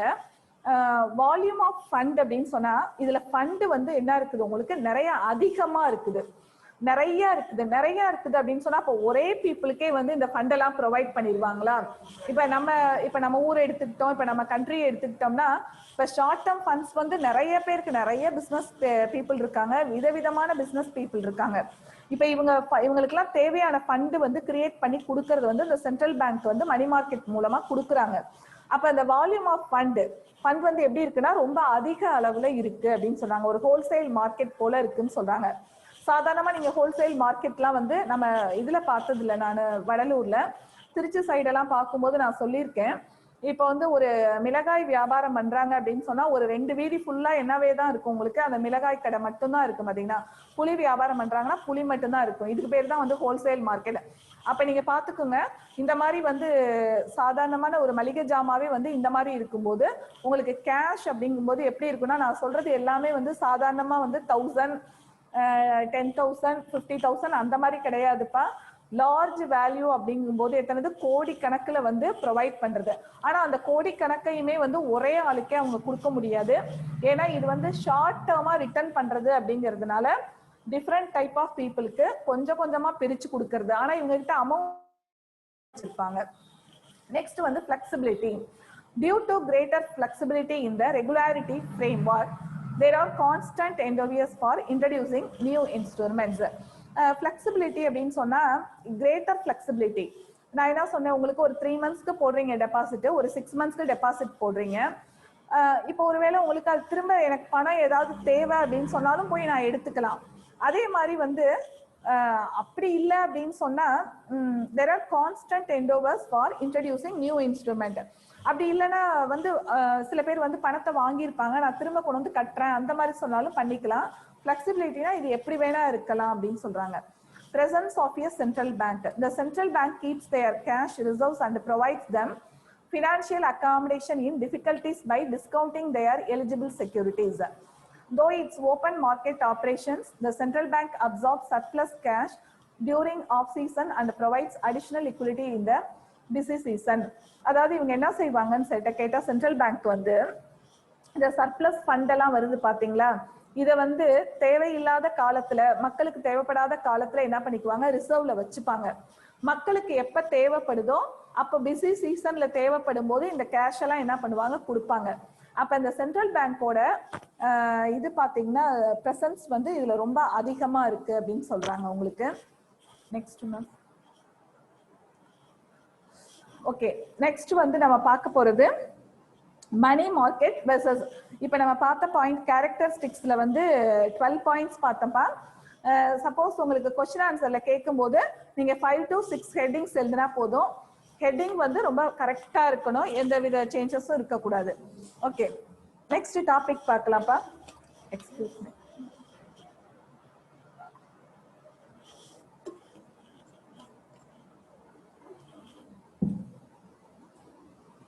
ஓகே, மணி மார்க்கெட்டுக்கும் கேபிட்டல் மார்க்கெட்டுக்கும் உள்ள டிஃபரெண்ட். இந்த கொஸ்டின் வந்து ரொம்ப இம்பார்ட்டன்ஸ் உங்களுக்கு. இது கொஞ்சம் கேட்கறதுக்கும் வாய்ப்பு இருக்கு. நீங்க இப்ப இன்னைக்கே போயிட்டு இது அப்படியே ஒரு ரிவிஷன் கொடுத்துட்டீங்கன்னா ஈஸியா இருக்கும். பாருங்க, ஃபர்ஸ்ட் வந்து ஹெட்டிங் டியூரேஷன் ஆஃப் ஃபண்ட்ஸ். இந்த கொஸ்டின்லாம் எழுதும் போது சைடு ஹெட்டிங் எழுதி இதே மாதிரி வந்து டேப்லர் காலம் போட்டு எழுதுனீங்கன்னா அப்படியே உங்களுக்கு மார்க் கிடைக்கும். டியூரேஷன் ஆஃப் ஃபண்ட்ஸ் ஏற்கனவே நம்ம சொன்ன மாதிரி தான். இது வந்து மணி மார்க்கெட் அப்படிங்கிறது என்னது, ஷார்ட் டேர்ம் லோனபிள் ஃபண்ட் அப்படிங்கிறது. இது வந்து என்னன்னு கேட்டா long term fund exceeding period 1 year. இது வந்து நாட் எக்ஸீடிங் 1 year. 1 yearக்குள்ள வந்து யாருக்காவது லோன் தேவைப்பட்டுச்சு அப்படின்னா அந்த லோனை வந்து ப்ரொவைட் பண்றதுக்கு பேர் தான் என்ன மார்க்கெட், உங்களுக்கு மணி மார்க்கெட். கேபிட்டல் மார்க்கெட் அப்படின்னு சொன்னா எக்ஸீடிங் 1 year, 1 yearக்கு மேல. இதை வச்சு கூட நீங்க கேபிட்டலையும் மணி மார்க்கெட்டையும் இந்த ஒரே கொஸ்டின்லயே நம்ம தெரிஞ்சுக்கலாம். 1 yearக்கு மேல ஒருத்தவங்களுக்கு வந்து லோன் தேவைப்பட்டுச்சுன்னு சொன்னா அதை கொடுக்கறதுக்கு பேர் தான் என்ன மார்க்கெட் அப்படின்னு சொன்னா capital market. Next supply of funds. This market supplies funds for financing current business operation, working capital requirements of industries and short period requirements of the government. அதாவது இவங்க எப்படி கொடுக்குறாங்க, இவங்க எப்படி சப்ளை பண்றாங்க ஃபண்ட்னு கேட்டா ஒர்க்கிங் கேபிட்டல் ரெக்குயர்மெண்ட். ஒரு பெரிய இண்டஸ்ட்ரி இருக்கு, அந்த இண்டஸ்ட்ரியில அன்றாடம் வேலை நடக்குது பாத்தீங்களா, அந்த வேலைக்கு சில டைம்ல பணம் தேவைப்பட்டுச்சு அப்படின்னு சொன்னா அந்த பணத்தை ப்ரொவைட் பண்றதுதான் எதோட வேலை அப்படின்னு சொன்னா மணி மார்க்கெட்டோட வேலை. This market supplies funds for financing the fixed capital requirements of trade and commerce. Working capital அப்படின்னு சொன்னாலே அன்றாடம் நமக்கு வேலை நடக்குது பாருங்க, அந்த வேலைக்கு வந்து தேவைப்படுற பணத்தை சப்ளை பண்றது தான் எதுன்னு கேட்டா மணி மார்க்கெட்டு. இவங்க வந்து ஒரு பிக்சட் கேபிட்டலை உருவாக்குறதுக்கு ஃபண்டை வாங்குறதுக்கு பேர் தான் என்ன மார்க்கெட் உங்களுக்கு, capital market. Long term requirement of the கவர்மெண்ட்னு சொல்றாங்க. Deals with instrument. இதுல என்னென்ன மாதிரி இன்ஸ்ட்ருமெண்ட்லாம் டீல் பண்றாங்க அப்படின்னு சொன்னா bill of exchange, treasury bill, commercial papers, இந்த மாதிரி எல்லாம் வந்து அடமானத்துல போட்டுட்டு வாங்குறதுக்கு பேரு, இதுக்கு பேர் தான் என்னது இன்ஸ்ட்ருமெண்ட். என்னன்னு இதுல எப்படின்னு கேட்டா உங்களுக்கு it deals with instrument, shares, debentures, government bond etcetera. இது ரெண்டுமே என்னன்னு கேட்டீங்கன்னா இந்த bill of exchange, treasury bill, commercial papers இதெல்லாம் என்ன அப்படின்னா ஷார்ட் டேர்மா நம்ம போயிட்டு பேங்க்ல கடன் வாங்கும் போது கமர்ஷியல் பேப்பர் அப்படின்னா அதாவது நீங்க 6 monthsக்கு மட்டும் நீங்க கடன் வாங்கியிருக்கீங்க, இல்ல 1 yearக்கு கடன் வாங்கியிருக்கீங்க, 1 yearக்குள்ளதான் இது வாங்க முடியும். அப்ப அந்த 1 yearக்கு ஒரு அக்ரிமெண்ட் மாதிரி போடுறது. 1 yearக்கு வந்து நீங்க ஒரு 1 lakh வாங்கியிருக்கீங்க, இல்ல ஒரு 5 lakhs வாங்கியிருக்கீங்க அப்படின்னு சொன்னா இந்த 5 lakhsக்கு வந்து எவ்வளவு இன்ட்ரெஸ்டோட நீங்க கமர்ஷியல் பேப்பர்ல இருக்கும். இதை டீல் பண்றதுதான் என்னன்னு கேட்டா மணி மார்க்கெட். கேபிட்டல் மார்க்கெட்ல எப்படி ஃபண்டை கிரியேட் பண்ணுவாங்க, ஏற்கனவே நம்ம பார்த்த மாதிரி ஷேர்ஸை இஷ்யூ பண்ணி அது மூலியமா கேபிட்டலை கலெக்ட் பண்ணுவாங்க. அப்ப வந்து இடையில பிசினஸ் ரன் ஆகிட்டே இருக்கும்போது பணம் பத்தலைன்னா டிபெஞ்சர்ஸ் பாண்ட் வெளியிட்டு என்ன பண்ணுவாங்க, பணத்தை வந்து கிரியேட் பண்ணுவாங்க. இதுதான் டீல் வித் இன்ஸ்ட்ருமெண்ட். அடுத்து money value. Each single money market is instrument is of large amount. A treasury bill is of minimum 1 lakh. Treasury bill ஓட வேல்யூ கொடுத்திருக்காங்க பாருங்க, மினிமம் எவ்வளவு இருக்கும் அப்படின்னு சொன்னா ஒரு 1 lakh இருக்கும். Each certificate of each certificate of deposit or commercial paper is minimum of 25 lakhs. இதெல்லாம் வந்து ரொம்ப ஏன்ஷியன்ட் டைம்ல எல்லாம் பாத்தீங்க அப்படின்னு சொன்னா மினிமம் அமௌண்ட்டே ரொம்ப கம்மியா 10,000 இந்த மாதிரி தான் இருந்தது. அதுக்கப்புறம் பாத்தீங்க அப்படின்னு சொன்னா இந்த கமர்ஷியல் பேப்பரோட வேல்யூலாம் பாத்தீங்க அப்படின்னு சொன்னா ஒரு 2 lakhs 3 lakhs இந்த மாதிரி. இப்பெல்லாம் இது வந்து பயங்கர அதிகமா கொடுக்குறாங்க. அதாவது ஒரு ஸ்மால் இண்டஸ்ட்ரி எடுத்துக்கிட்டோம்னாலே அவங்களே பாத்தீங்க அப்படின்னு சொன்னா குறைஞ்சது ஒரு 50 லட்சம் 1 கோடியும் போட்டு பிசினஸ் பண்றாங்க. அப்ப அவங்களுக்கு தேவையான ஃபண்டை ஒரு 1 yearக்குள்ள எனக்கு இவ்வளவு பணம் தேவைப்படுதுன்னு சொன்னா அவங்க எவ்வளவு கொடுக்குறாங்க, ட்ரெஷரி பில் மூலியமா 1 lakh, கமர்ஷியல் பேப்பர் மூலியமா எவ்வளவு கொடுக்குறாங்க 25 lakhs கொடுக்குறாங்க. இதுல பாருங்க ஈச் ஷேர், ஒரு ஷேரோட வேல்யூ பாத்தீங்கன்னா எவ்வளவு இருக்கும் அப்படின்னு சொன்னா 10 rupees இருக்கும். டிபெஞ்சரோட வேல்யூ வந்து 100 rupees மினிமம் இவங்க வைக்கிறது. அதுக்கப்புறம் வந்து இது வந்து உங்களுக்கு செகண்டரி மார்க்கெட்ல போனோட என்ன ஆகுது, உங்களுக்கு ரேட் வந்து ஆட்டோமேட்டிக்கா இன்க்ரீஸ் ஆயிடும். Role of major institution. The central bank and commercial banks are the major institution in the money market. இதுல வந்து யார் வந்து முக்கியமான பங்குல இருக்காங்க அப்படின்னு சொன்னா சென்ட்ரல் பேங்க்கும் கமர்ஷியல் பேங்க் தான் முக்கியமா மணி மார்க்கெட்ல வந்து ஒரு பார்ட்ல இருக்காங்க. இதுல பாத்தீங்க அப்படின்னு சொன்னா development bank and insurance companies எப்பவுமே வந்து play dominant role in capital market. Development bank அப்படின்னு சொன்னா பிசினஸ்க்கு ஹெல்ப் பண்ற, நான் சொன்னேன்ல ஐடிபிஐ அந்த மாதிரி bank, IDBI bank, ICICI bank, இந்த மாதிரி பிசினஸ்க்கு எந்த பேங்க் டெவலப் பண்றதுக்கு அமௌண்ட் ப்ரொவைட் பண்றாங்களோ அவங்க தான் என்ன இருக்காங்க, முக்கியமான ரோல்ல இருக்காங்க. அடுத்து பிளேஸ் ஆஃப் டிரான்சாக்ஷன். இது வந்து மணி மார்க்கெட்டை பொறுத்த வரைக்கும் ஃபார்முலா எதுவும் பிளேஸ் கிடையாது. உங்களுக்கு மேக்சிமம் வந்து போன்ல தான் உங்களுக்கு என்ன நடக்கும், டிரான்சாக்ஷன் நடக்கும். இதை பொறுத்த வரைக்கும் கட்டாயமா ஃபார்மல் பிளேஸ் உண்டு. அந்த ஃபார்மல் பிளேஸ் அப்படிங்கிறது என்னது, ஷேரை வாங்கி விற்கிற இடம் சொன்னேன்ல நான், இந்த ஸ்டாக் எக்ஸ்சேஞ்ச். இதுல வந்து பார்ட்டிசிபென்ட் யார் இருப்பாங்கன்னு பாருங்க. Transaction have to be conducted without the help of brokers, that is bankers, RBI and government.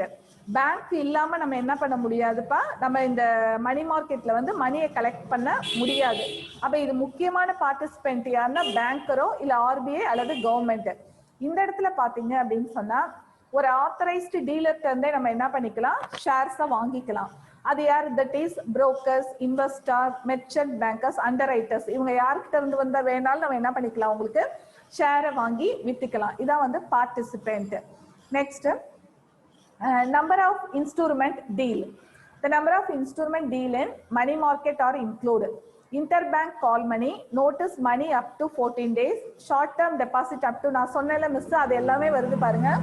அதாவது ஒரு 14 நாளைக்குள்ள மணி எப்படி திருப்பி தர மாதிரி, அதுக்கப்புறம் short term deposit up to 3 monthsக்குள்ள டெபாசிட் போடுற மாதிரி. இப்போ இந்த நான் சொன்னது எல்லாமே உங்களுக்கு பாத்தீங்கன்னா பேங்க்ல போய் பார்த்தா கேட்டா அவங்களே சொல்லுவாங்க உங்களுக்கு. The number of instrument in capital market is very few, namely shares and debentures. இதை பொறுத்த வரைக்கும் இன்ஸ்ட்ருமெண்ட் என்ன டீலிங் அப்படின்னு சொன்னா ஷேர் அல்லது டிபெஞ்சர்ஸ். ஷேருக்கான பேர்லாம் வந்து ஒன்னொன்னா சொல்லிட்டு இருக்க முடியாது இதுல. ஓகே, அடுத்தது இதுல வந்து நீங்க ஏதாவது ஒரு 5 பாயிண்ட்ல இருந்து 6 எழுதணும். Claim, financial claims, assets and securities are deal in the money market. Money மார்க்கெட்ல எதெல்லாம் டீல் பண்ணுவாங்கன்னு சொன்னா, ஏதாவது ஃபினான்ஷியல் கிளைம் இருந்ததுன்னா, அதாவது 1 இயர்க்குள்ள வந்து நீ ஒரு டெபாசிட் போட்டிருக்க, இல்ல 1 இயர்ல வந்து ஏதாவது நீ என்ன பண்ணிருக்க, ஒரு டெபாசிட்டோ இல்லது லோனோ வாங்கியிருக்க அப்படின்னு சொன்னா அதை போய் நம்ம என்ன பண்ணிக்கலாம், கிளைம் பண்ணி பணத்தை வாங்கிக்கலாம். இதுல என்ன கிளைம் சொன்னா bond and shares are deal in the capital market. இதை பொறுத்த வரைக்கும் என்ன பண்ண முடியும்னா, ஷேர்ஸ் நீ வாங்கி வச்சிருந்தீங்கன்னா அதை போய் நீ எங்க சேல்ஸ் பண்ணணும்னா ஸ்டாக் எக்ஸ்சேஞ்ச்ல தான் சேல்ஸ் பண்ணி பணத்தை வாங்கிக்கணும். கிளைம் அப்படிங்கிறது என்ன அப்படின்னு கேட்டா இதுதான். நெக்ஸ்ட் வந்து risk, low credit and market risk. இப்போ வந்து நான் உங்களுக்கு என்ன சொல்லியிருக்கேன் அப்படின்னு சொன்னா, பொதுவா வந்து சந்தைன்னு எடுத்துக்கிட்டோம்னாலே வெளியிலலாம் போய் நம்ம பார்த்தோம் அப்படின்னு சொன்னோம்னாலே, பெரிய இண்டஸ்ட்ரி எடுத்துக்கோங்க, கம்பெனி எல்லாம் எடுத்துக்கிட்டு லாங் டேர்மா ஃபண்டை ப்ரொவைட் பண்ணி பண்ணும்போது மேக்சிமம் வந்து ப்ராஃபிட்டும் கிடைக்கலாம், லாஸும் கிடைக்கலாம். ஆனா இதுல வந்து அப்படி பாத்தீங்க அப்படின்னு சொன்னீங்க அப்படின்னு சொன்னோம்னா, ஷார்ட் டேர்மா எப்பவுமே ஃபண்டை ப்ரொவைட் பண்ணும்போது என்ன இருக்கும் உங்களுக்குன்னு சொன்னா, ரிஸ்க் வந்து கொஞ்சம் கம்மியா தான் இருக்கும்.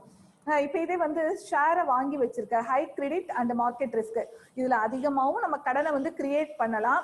ஆனா மார்க்கெட் ரிஸ்க்கும் நமக்கு என்ன இருக்கு, அதிகமா இருக்கு. இப்ப நீ ஒரு ப்ராடக்ட்டை வந்து ப்ரொடக்ஷன் பண்ணணும்னு நினைக்கிற, ஆனா இது வந்து ஒரு 10 இயர்ஸ்க்கு அப்புறம், ஒரு 5 இயர்ஸ்க்கு அப்புறம் தான் அது வெளியிலேயே வரப்போகுதுங்கும் போது, அந்த 5 இயர்ஸ்ல வந்து அந்த ப்ராடக்டோட வேல்யூபிள் வந்து எப்படி இருக்கும்னே நம்ம சொல்ல முடியாது.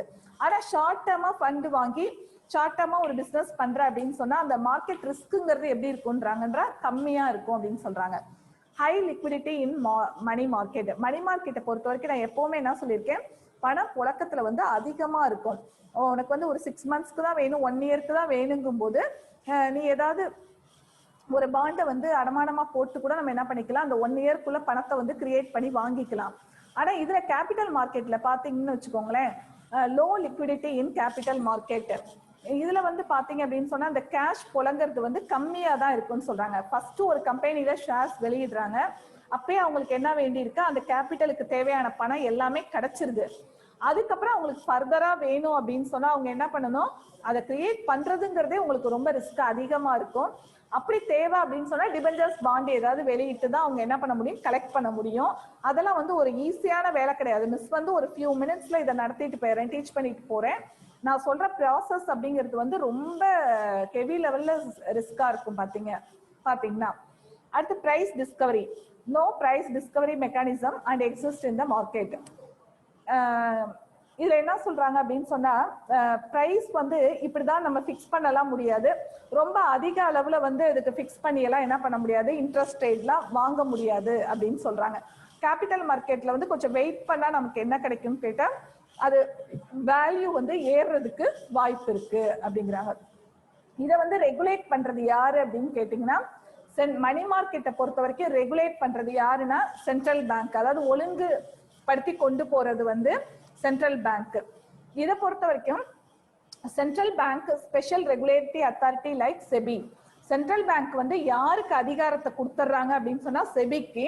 அந்த SEBI stock exchange board of India இருக்கு பாத்தீங்களா, அவங்க தான் என்ன பண்றாங்க, மொத்தமா வந்து ஷேர்ஸ் டீலிங் பண்றாங்க பாத்தீங்களா, ஸ்டாக் எக்ஸ்சேஞ்ச், அவங்கள ஃபுல்லா வந்து கண்ட்ரோல்ல வச்சுக்கிறது செபி. அந்த செபிக்கு வந்து அத்தாரிட்டி கொடுத்துருக்கிறது யாருன்னு கேட்டா சென்ட்ரல் பேங்க். அடுத்து under writing. Under writing is not A primary function, it is a primary. இதுல வந்து அண்டர் ரைட்டிங் பண்ணி கொடுக்கறதுங்கிறது வந்து ஒரு பிரைமரி ஃபங்க்ஷனா சொல்ல முடியாது. அதாவது ஒருத்தருக்கு வந்து இன்னொருத்தருக்கு எழுதி கொடுக்கறது, இட் இஸ் பிரைமரி ஃபங்க்ஷன். இதுல பாத்தீங்கன்னா அண்டர் ரைட்டிங் தான் வந்து என்னது முதன்மையான வேலையே பார்த்தா. நெக்ஸ்ட் வந்து டாமினன்ட் இன்ஸ்டிடியூஷன்ஸ்.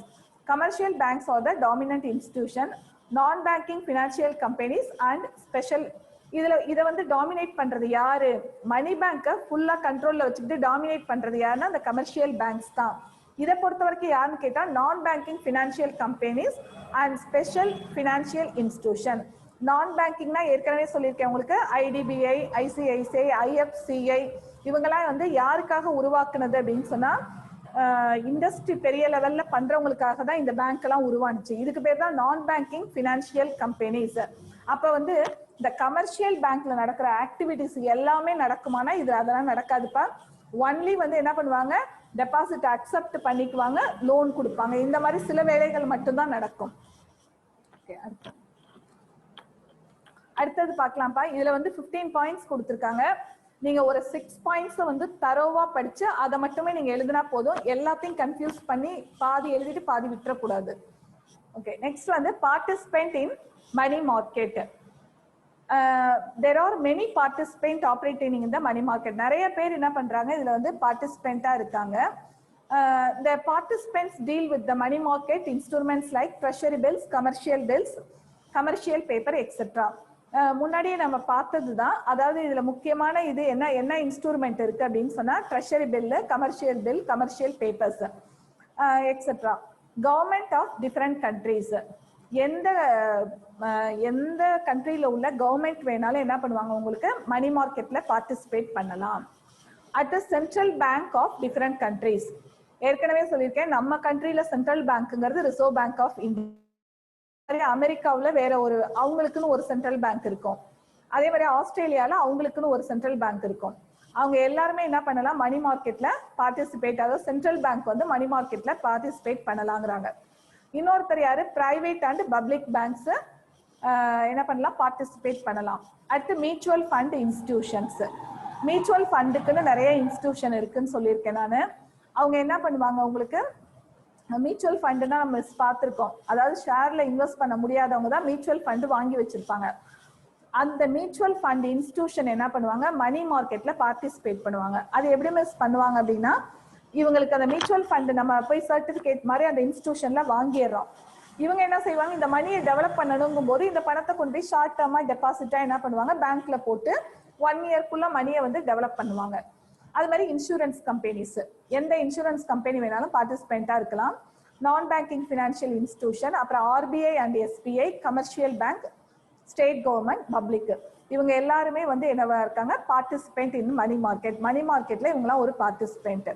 ஓகே, அடுத்து மணி மார்க்கெட் இன்ஸ்ட்ருமெண்ட்ஸ் என்னென்னு பாருங்க.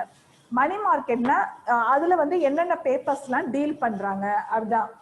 There are many kinds of instruments available in money market. In India till 1986 only a few instruments were available. அதாவது நிறைய கைண்ட்ஸ் ஆஃப் இன்ஸ்ட்ருமெண்ட்லாம் இருந்ததா மணி மார்க்கெட்ல. 1986ல பாத்தீங்கன்னா இந்தியால இவ்வளவுதான் பேப்பர்ஸ் இருக்குன்னு சொல்றாங்க. Treasury bills in the treasury market, money at call and short notice in the call loan market, commercial bills and promissory note in the bill market. Okay, இதெல்லாம் என்ன அப்படின்னு கேட்டோம்னா அதாவது ஷார்ட் டேர்மா நம்ம லோன் வாங்கணும் அப்படின்னு சொன்னா இந்த ட்ரெஷரி பில் இருக்கு பாத்தீங்களா, அது மூலியமா வாங்குறது. அதே மாதிரி ஷார்ட் நோட்டீஸ் கொடுத்து அது மூலியமா வாங்குறது. Commercial bills and promissory note. Promissory note அப்படின்னு சொன்னா இதுல வந்து என்னன்னு கேட்டா யார் எழுதி கொடுக்குறாங்களோ அவங்களோட பேரு, அவங்களோட அட்ரஸ் எல்லாமே இருக்கும். யார் வாங்கிக்க போறாங்களோ அவங்களோட அட்ரஸ் இருக்கும். இதை வச்சு என்ன பண்றது நம்ம ஷார்ட் டேர்மா ஃபண்டு வாங்கிக்கிறது. Now in addition to the above, the following new instrument என்னென்ன சொல்லிருக்காங்கன்னா commercial papers, certificate of deposit, interbank participation certificate, repo instrument. இது எல்லாமே வந்து உங்களுக்கு வந்து இந்த கமர்ஷியல் பேப்பரோட மணி மார்க்கெட் இன்ஸ்ட்ருமெண்ட் அப்படின்னு சொன்னா இதெல்லாம் ஒரு டைப் ஆஃப் பேப்பரை சொல்றது தான்ப்பா. ஓகே, இதை வந்து நம்ம அடுத்த சாப்டர்ல இன்னும் கொஞ்சம் பிரீஃபா பார்க்கலாம். இந்த மணி மார்க்கெட் இன்ஸ்ட்ருமெண்ட் எல்லாத்தையுமே வந்து அடுத்த சாப்டர்ல தனித்தனியாவே இதுக்கு வந்து ஒவ்வொரு ஹெட்டிங்க்கும் உங்களுக்கு மீனிங் சொல்லியிருக்காங்க. அப்ப நல்லா தெரிஞ்சுக்கலாம். நீங்க இன்ஸ்ட்ருமெண்ட்னா இதை மட்டும் நீங்க இப்போதைக்கு எழுதினா போதும். ஓகே, அடுத்த இதுல பாருங்க treasury bill market. A market for the purchase and sale of treasury bills is known as treasury bill market. Treasury bill na enna appdin parunga. Treasury bills are very popular and enjoy a high degree of liquidity since they are issued by the government.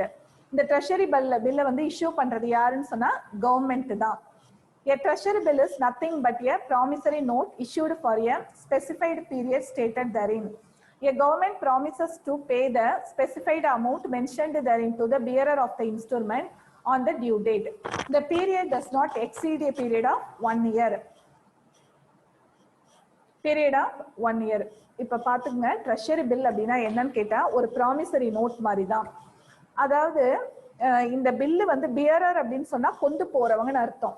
இந்த பில்லை வந்து யாரு கொண்டு போறாங்களோ அவங்கள்ட்ட அந்த due date வந்துருச்சுன்னா கவர்மெண்ட்ல, அதாவது பேங்க்ல என்ன பண்ணிருக்கணும், கவர்மெண்ட்ல வந்து பணத்தை கொடுத்தரணும். இது வந்து 1 இயர்க்குள்ளதான் இருக்கணும், 1 இயர்க்கு மேல போக கூடாது. அப்ப இதுல யாரெல்லாம் இன்க்ளூட் ஆவாங்கன்னு பாத்தீங்கன்னா issuer, finance bills, treasury bills incorporate the following general features. என்னென்னலாம் இருக்கும் பாருங்க. இஷ்யூவர், அதாவது இதை வந்து இந்த பில்லை எழுதி கொடுக்குறவரு. அந்த ஃபினான்ஸ் பில்ஸ், லிக்விடிட்டினா பணம் எப்போ அந்த புழக்கத்திலேயே இருக்கும். அது மாதிரி சோர்ஸ், பணம் கிடைக்கிறதுக்கான வழி இருக்கும். அடுத்து மானிட்டரி மேனேஜ்மெண்ட், பணத்தை வந்து இவங்க எப்படி சமாளிக்கிறாங்க, எப்படி எல்லாம் கொண்டு போறாங்க, சமாளிச்சு எப்படி வந்து கிரியேட் பண்றாங்கிறது இருக்கும். Types of treasury bills. Treasury bills are issued to the public and other financial institutions for meeting the short-term financial requirement of central government. These bills are freely marketable and they can bought and sold at any time, and these bills are tradable in secondary market as well. அதாவது ட்ரெஷரி பில்லை நம்ம என்ன பண்ணிக்கலாம்ப்பா, ஈஸியா வாங்கலாம். Short term financial requirements of the central bank, இந்த ஈஸியா நம்ம வாங்கிக்கலாம். அதே மாதிரி மார்க்கெட்ல என்ன பண்ணலாம், உங்களுக்கு செகண்டரி மார்க்கெட்ல ஈஸியா வந்து விற்கலாம். இது இருக்கு. நெக்ஸ்ட் வந்து இதோட ஜெனரல் ஃபீச்சர்ஸ் வந்து பார்த்தாச்சு. அடுத்த டைப்ஸ் ஆஃப், அந்த டைப்ஸ் ஆஃப் ட்ரெஷரி பில் பாருங்க. மிஸ் ஆல்ரெடி சொன்னேன் பாத்தீங்களா, 91 days treasury bills, 182 days treasury bills and 364. அப்ப எதுக்கு அதிகமாகாம இருக்கு இந்த பில் எல்லாம் பாத்தீங்கன்னா 1 இயர்க்குள்ளதான் இருக்கு. 91 days treasury bills are issued at a fixed discount rate of 4% as well as through actions. அதாவது இந்த ட்ரெஷரி பில்ல வந்து ஒரு ஃபிக்ஸட் டிஸ்கவுண்ட் ரேட் சொல்லியிருக்காங்க. எவ்வளோன்னு சொன்னா 4%. இது வந்து இல்ல அப்படி இல்லை அப்படின்னு சொன்னா ஆப்ஷன் ஏலம் விட்டு இந்த ரேட் அப்படின்னு சொல்லலாம். The RBI hold 91 days and 182 treasury bills and they are issued on tab basis throughout the week. 364 days treasury bills do not carry any fixed rate. The discount rate on these bills are quoted in action by the auction by the participant and accepted by authorities. அதாவது இவங்க என்ன சொல்றாங்கன்னு கேட்டா, இப்ப 91 days அப்படின்னு சொன்னா minimum வந்து 4% அதுக்கு ஒரு வைப்பாங்க. அப்படி இல்லை அப்படின்னு சொன்னா ஏலம் விட்டு அதுல என்ன வருதோ அந்த மாதிரி 91 daysக்குமே அதே மாதிரி ஆர்பிஐ வந்து ஹோல்டு பண்ணி இவ்வளோ 182 treasury bills and they are issued a tab business throughout the week. அந்த வீக்ல அவங்க எப்படி பிசினஸ் போகுதோ அதுக்கு தகுந்த மாதிரி உங்களுக்கு ரேட் ஆஃப் இன்ட்ரெஸ்ட் இருக்கணும். 364 daysக்கு வந்து எந்த ரேட்டுமே உங்களுக்கு ஃபிக்ஸ் பண்றது கிடையாது. ஏலம் விட்டா அது மூலியமா எப்படி வருதோ அதை தான் செய்யறாங்க. உங்களுக்கு கட் ஆஃப் ரேட். அடுத்தது ஓகே, அங்க மேல உங்களுக்கு பாருங்க இந்த பேங்க் ஆஃப் இந்தியா நான் சொல்லியிருக்கேன்ல ட்ரெஷரி பில்ஸ் வந்து இது வந்து நம்ம போய் நேரடியா வாங்கி பார்த்து அந்த பேப்பர்ல எல்லாம் என்ன இருக்குன்னு தெரிஞ்சுக்கிட்டாதான் உங்களுக்கு வந்து இது நல்லா இன்னும் கிளியரா உங்களுக்கு புரியும். இப்படிதான் இருக்குமா பில் அப்படிங்கறதெல்லாம்.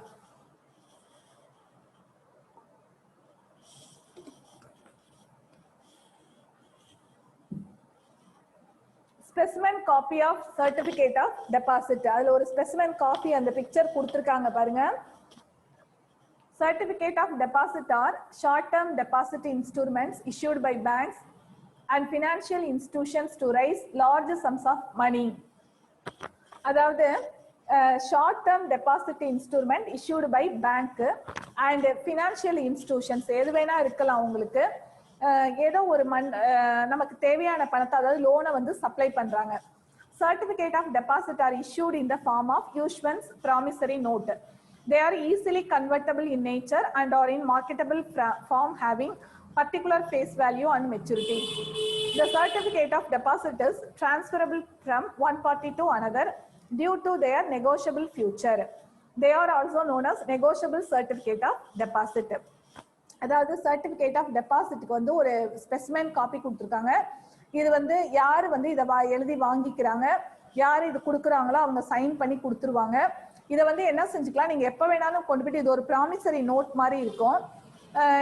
இப்ப இது வந்து ஒருத்தர் வாங்கியிருக்காருன்னு வச்சுக்கோங்களேன், அவரே தான் கொண்டு போய் கொடுத்து வாங்கணும்னு கிடையாது. இது இன்னொருத்தர் கையில கொடுத்து கூட நெகோஷியபிள் ஃபியூச்சர் அப்படின்னா டிரான்ஸ்ஃபர், நெகோஷியபிள் அப்படின்னா டிரான்ஸ்ஃபர். நான் இன்னொருத்தர் பேர்ல வந்து அதை எழுதி கொடுத்து கூட நான் என்ன பண்ணேன்னா, நீங்க பேங்க்ல இதை கொடுத்து வாங்கிக்குங்கன்னு கூட நம்ம சொல்லிக்கலாம். பேங்க்ல போயிட்டு இந்த காப்பியை கொடுத்து நீங்க பணத்தை வாங்கிக்குங்கன்னு சொல்லலாம். அந்த மாதிரி ஒரு ஈஸியான வேலாம் இருக்கு. இஷ்யூவர்ஸ் அப்படின்னா யாருன்னு பாருங்க. இந்த issuer of certificate deposit are commercial bank, financial institution. Issuer அப்படிங்கிறது என்னன்னு கேட்டா, இந்த சர்டிபிகேட்டை யார் கொடுக்குறாங்கன்னு சொல்றது. யார் கொடுக்குறாங்கன்னா கமர்ஷியல் பேங்க்கும் ஃபினான்ஷியல் இன்ஸ்டிடியூஷன் தான் இஷ்யூவர். இந்த இதை வந்து சர்டிபிகேட்டை கொடுக்குற certificate of deposit. Subscribers, certificate of deposit are available for subscription by individuals, corporations, trust association and NRIs. Subscriber அப்படின்னா இந்த சர்டிபிகேட்டை வாங்குறவங்களா யாரா இருப்பாங்கன்னு சொன்னா, ஒரு இண்டிவிஜுவல் பர்சன் வாங்கலாம். நான் ஏற்கனவே சொல்லியிருக்கேன், நம்ம வந்து பேங்க்ல வந்து கொண்டு போய் அமௌண்ட்டை டெபாசிட்டா 1 இயரோ ஒரு 6 மந்த்ஸோ போடுறதுக்கு பேர் தான் மணி மார்க்கெட். அப்ப இந்த சர்டிபிகேட்டை வந்து வாங்குறவங்க வந்து யாரா வேணா இருக்கலாம். அதாவது நானா இருக்கலாம், இல்ல நீயா கூட இருக்கலாம், இல்ல ஒரு நிறுவனம், ஒரு கார்பரேஷன் கூட இருக்கலாம், ஒரு பெரிய ஒரு எல்ஐசி மாதிரி ஒரு நிறுவனம் கூட வாங்கலாம். அதே மாதிரி வந்து ட்ரஸ்ட் வாங்கலாம், அசோசியேஷன். அப்புறம் என்ஆர்ஐ அப்படின்னு சொன்னா ஃபாரின்ல வேலை செஞ்சுக்கிட்டு இங்க வந்து இந்த இதுல இருக்கிறவங்க எல்லாம் என்ஆர்ஐஸ் வாங்கலாம். Document of title of time deposit. இதுக்கு வந்து டாக்குமெண்ட் டைட்டில் என்ன கொடுத்துருப்பாங்கன்னா, டேர்ம், டைம்ங்கிறது என்னன்னு சொன்னா டேர்ம்னு கூட போட்டுக்கலாம், டேர்ம் டெபாசிட்னு கொடுத்துருப்பாங்க. It is a bearer certificate and is negotiable in the market. Bearer certificate அப்படின்னு சொன்னா இதை யார் வேணா கொண்டு போய் கொடுத்து அந்த மெச்சூரிட்டி டைம்ல என்ன பண்ணிக்கலாம், உங்களுக்கு அமௌண்ட்டை வாங்கிக்கலாம். நெகோஷியபிள் இன் த மார்க்கெட் அப்படின்னா டிரான்ஸ்ஃபர் பண்றதுக்கு ஒரு ஈஸியான மார்க்கெட் அப்படின்னு சொல்றாங்க. Next, features of certificate of deposit. Document of title to time deposit. இதுக்கு வந்து டைட்டில் என்ன கொடுத்துருப்பாங்க உங்களுக்கு, டைம் டெபாசிட். டைம் அப்படின்னாலே என்ன அர்த்தம் உங்களுக்கு, 3 மந்த்ஸோ 6 மந்த்ஸோ 1 இயர் அப்படின்னு ஃபிக்ஸ் பண்றதுக்கு பேர் தான் என்னது, டியூரேஷனை சொல்றதுக்கு பேர் தான் வந்து டைம் டெபாசிட் அப்படின்னு அர்த்தம். Second, it is unsecured negotiable instrument. இதுக்கு வந்து என்ன சொல்றதுன்னு கேட்டா, இதை எப்ப வேணாலும் நம்ம சேஞ்சஸ் பண்ணிக்கலாம். இதுக்குன்னு என்ன கிடையாது, அன்செக்யூர்டு. செக்யூர்டு அப்படின்னு சொன்னா எதையாவது ஒரு இதை வந்து நம்ம அடமான மாதிரி, அதாவது பிணையமா வச்சு வாங்குறதுன்னு சொல்லலாம். ஆனா இது வந்து என்ன கிடையாது, அன்செக்யூர்டு. எந்த விதத்தையுமே நம்ம என்ன பண்றது, பிணையமா வைக்கிறது கிடையாது. It is freely transferable by endorsement and delivery. இப்ப நான் வந்து ஒரு இது வச்சிருக்கேன், ப்ராமிசரி நோட் மாதிரி வச்சிருக்கேன் அப்படின்னு சொன்னா, இதை நான் என்ன பண்ணலாம், என்கிட்ட வேலை செய்யறவங்கள்ட்ட வந்து என்டார்ஸ்மெண்ட் எழுதி கொடுத்து எப்ப வேணாலும் போய் டெலிவரி நம்ம பணத்தை வந்து வாங்கிக்க சொல்லிடலாம். It is issued at discount of face value. இதுல என்ன பண்ணுவாங்க, ஒரு அமௌண்ட் இருந்துச்சு அப்படின்னு சொன்னா இதுல வந்து ஃபேஸ் வேல்யூல இருந்து ஒரு டிஸ்கவுண்ட் கூட பண்ணுவாங்க உங்களுக்கு. It is repayable on a fixed date without grace days. இந்த ப்ராமிசரி நோட் அப்படிங்கிறது என்னன்னு கேட்டா, இப்போ வந்து ஒரு ப்ராமிசரி நோட் இருக்கு, நான் ஒருத்தருக்கு வந்து எழுதி கொடுக்குறேன், இந்த டைம்ல போய் நீங்க பேங்க்ல வாங்கிக்கோங்க, இல்ல இந்த டைம்ல வந்து நீங்க என்கிட்ட வாங்கிக்கலாம்னு சொல்லிட்டு. அப்ப வந்து அதே டைம்ல தான் வாங்கணும்னு கிடையாது, சில கிரேஸ் டேஸ் எல்லாம் கொடுப்பாங்க, ஒரு 5 days 6 days கழிச்சு கூட வாங்கிக்கலாம்னு இருக்கும். நெக்ஸ்ட் வந்து commercial bills. A bill of exchange issued by a commercial organization to raise money for short-term needs. These bills are 30 days, 60 days and 90 days. Commercial bill அப்படிங்கிறது என்னன்னு கேட்டா, 30 நாள்லயோ 60 நாள்லயோ இல்ல ஒரு 90 நாள்லயே வந்து அமௌண்ட்டை கிரியேட் பண்றதுக்காக கொடுக்குற பில் தான் என்னது உங்களுக்கு commercial bills. The commercial bill is an instrument drawn by seller of goods on a buyer of goods. It possesses the advantages like self-liquidating in nature, recourse of two parties, knowing exact date of transaction, transparency of transactions. The commercial bill பொறுத்த வரைக்கும் டிரான்ஸ்பரண்டா இருக்கும். இதோட activity எல்லாம் எழுதி கொடுக்குறவங்களும் சரி, அதாவது செல்லரும் சரி பையரும் சரி, அவங்க தான் என்ன பண்ணிக்குவாங்க, இந்த கமர்ஷியல் பில் அப்படின்னு சொன்னா செல்லர் அண்ட் பையருக்குள்ள எழுதிக்கிறது. இதுக்கு வந்து எக்ஸாம்பிள் பாருங்களேன்ப்பா, இப்போ ட்ரெஷரி பில் இதெல்லாம் பார்த்தோம்ல, அது மாதிரி கமர்ஷியல் பில் பாருங்க. இது வந்து நான் வந்து இம்போர்ட் எக்ஸ்போர்ட் பிஸ்னஸ் அப்பயே உங்களுக்கு சொல்லியிருக்கேன். இம்போர்ட் அண்ட் எக்ஸ்போர்ட் பிஸ்னஸ் பண்றவங்க வந்து எல்லாமே வந்து கேஷ்கே நம்ம பண்ண முடியும்னு சொல்ல முடியாது. இங்க இருந்து நீங்க பொருளை வந்து அனுப்பி வைக்கிறீங்க, எக்ஸ்போர்ட் பண்ணி வைக்கிறீங்க. அங்க உள்ளவரை பத்தி உங்களுக்கு என்ன தெரியாது, அந்த பொருளை வாங்குறவரை பத்தி உங்களுக்கு ஃபுல் டீடைல் வந்து உங்களுக்கு தெரியாது. அப்ப அவரோட டீடைல், அதாவது நீங்க வந்து செல்லரா இருக்கீங்க, அவர் வந்து பையரா இருக்காரு. அப்ப உங்க 2 பேருமே மீட் பண்ணிக்கிறதுக்கான இதுக்கு பெரிய வாய்ப்பு கிடையாது, ஏன்னா அவரு ஃபாரின்ல இருக்காரு உங்களுக்கு. அப்ப இந்த 2 பார்ட்டியுமே சேர்ந்து வெளிப்படையா எல்லா டிரான்சாக்ஷனையுமே அந்த பில்லுல எழுதிடுவாங்க. நான் இந்த டேட்ல உங்களுக்கு இந்த டைம்ல நான் பணத்தை செட்டில் பண்றேன்னு சொல்லிட்டு என்ன பண்ணுவாரு, உனக்கு பையர் வந்து ஒரு பில்லு கொடுப்பாரு. அந்த பில்லை வச்சுக்கிட்டு தான் என்ன பண்ணுவாரு, உங்களுக்கு இங்க செல்லர் வச்சுக்குவார். அந்த பில்லை வாங்கி வச்சுக்கிட்டு அதான் அத்தாரிட்டி அவருக்கு. இதுக்கு பேர் தான் கமர்ஷியல் பில். அப்ப அந்த கமர்ஷியல் பில்லை வந்து வச்சுக்கிட்டு இவர் என்ன பண்ணலாம், லோன் கீன் வாங்கணும்னா வாங்கிக்க முடியும். இதுல வந்து யார் யாரெல்லாம் பார்ட்டிசிபேட் பண்ணுவாங்கன்னு பாருங்க. டிராயர் இருக்காரு, அக்செப்டர் இருக்காரு, பேயி, டிஸ்கவுண்டர், என்டார்சர், அசஸ்மெண்ட், மெச்சூரிட்டி, கிரெடிட் ரேட்டிங். இது எல்லாமே இதோட ஃபீச்சர்ஸ் வந்து என்ன சொல்றாங்கன்னா, டிராயர்னா இதை வந்து இந்த கமர்ஷியல் பில்லை எழுதி கொடுக்குறவர். இந்த கமர்ஷியல் பில்லை எழுதி கொடுத்தோன்னே அதை அக்செப்ட் பண்ணிக்கிறவர் ஒருத்தரா இருப்பாரு பாத்தீங்கன்னா. அப்புறம் பேய், இந்த பணத்தை கொடுக்கறது கிரியேட் பண்றவங்க. டிஸ்கவுண்டர், இந்த பில்லை வச்சு டிஸ்கவுண்ட் பண்ணி கொடுக்கறது. என்டார்சர்னா இன்னொருத்தவங்களுக்கு எழுதி கொடுக்கறது. இந்த பில்லை வச்சுக்கிட்டே என்ன பண்ணுவாங்க, இவங்களுக்கு ஷார்ட் டேர்மா ஏதாவது லோன் தேவைப்பட்டுச்சுன்னா, இங்க பாருங்க நான் வந்து பொருளை வந்து ஃபாரினுக்கு கொடுத்துருக்கேன், எனக்கு இவ்வளவு பணம் வந்து செட்டில் பண்ண வேண்டி இருக்கு, அவங்க இந்த பணம் வந்தோடனே நான் லோனை அடைச்சறேன்னு சொல்லிட்டு அந்த இன்ஸ்ட்ருமெண்ட்டை அப்படியே கொடுத்துறது. மெச்சூரிட்டி அப்படின்னு சொன்னா உங்களுக்கு என்னன்னு கேட்டா, எந்த டைம்ல வந்து இந்த பில்லு மெச்சூரிட்டி ஆகுது, ஒரு 3 months டைம் கொடுப்பாங்க, அதுக்குள்ள பணத்தை செட்டில் பண்ணிடணும். கிரெடிட் ரேட்டிங் அப்படின்னு சொன்னோம்னா அதான் அந்த பில்லை வச்சுட்டு என்ன பண்ணலாம், இவர் வந்து கடனை வந்து உருவாக்கிக்கலாம். இதை வந்து டைப் டிமாண்ட் பில்ஸ் டைப் சொல்லியிருக்காங்க. Demand bills, a demand bill is one wherein no specific type of payment is mentioned. So demand bills are payable immediately when they are presented to the drawee. Demand bill அப்படிங்கிறது இதுல ஸ்பெசிஃபிக்கா வந்து எந்த டைமே சொல்லியிருக்க மாட்டாங்கப்பா.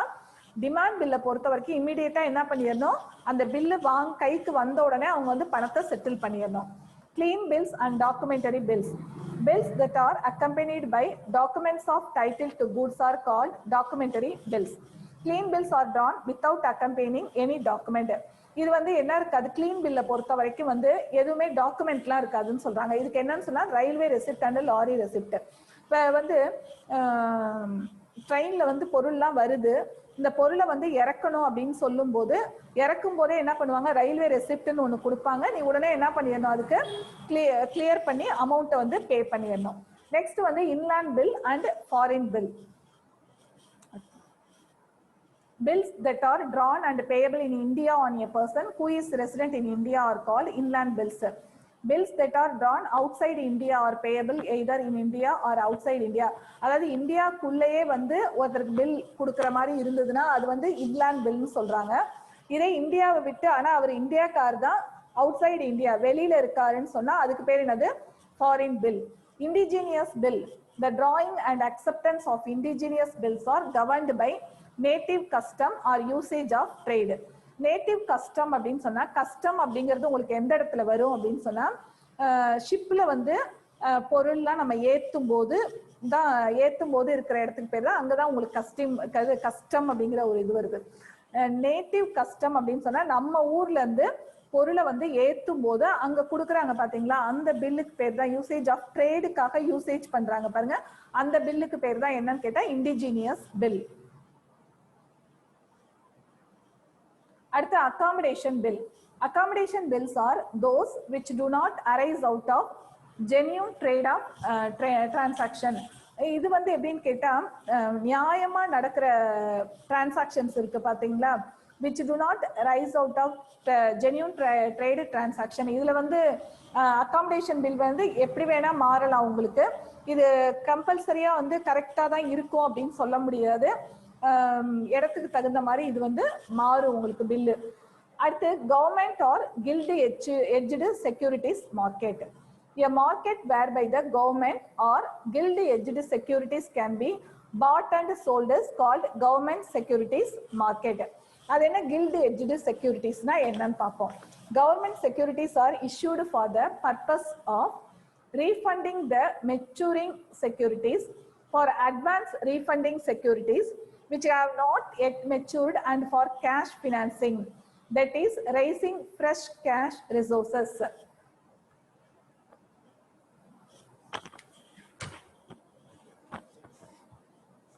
Okay.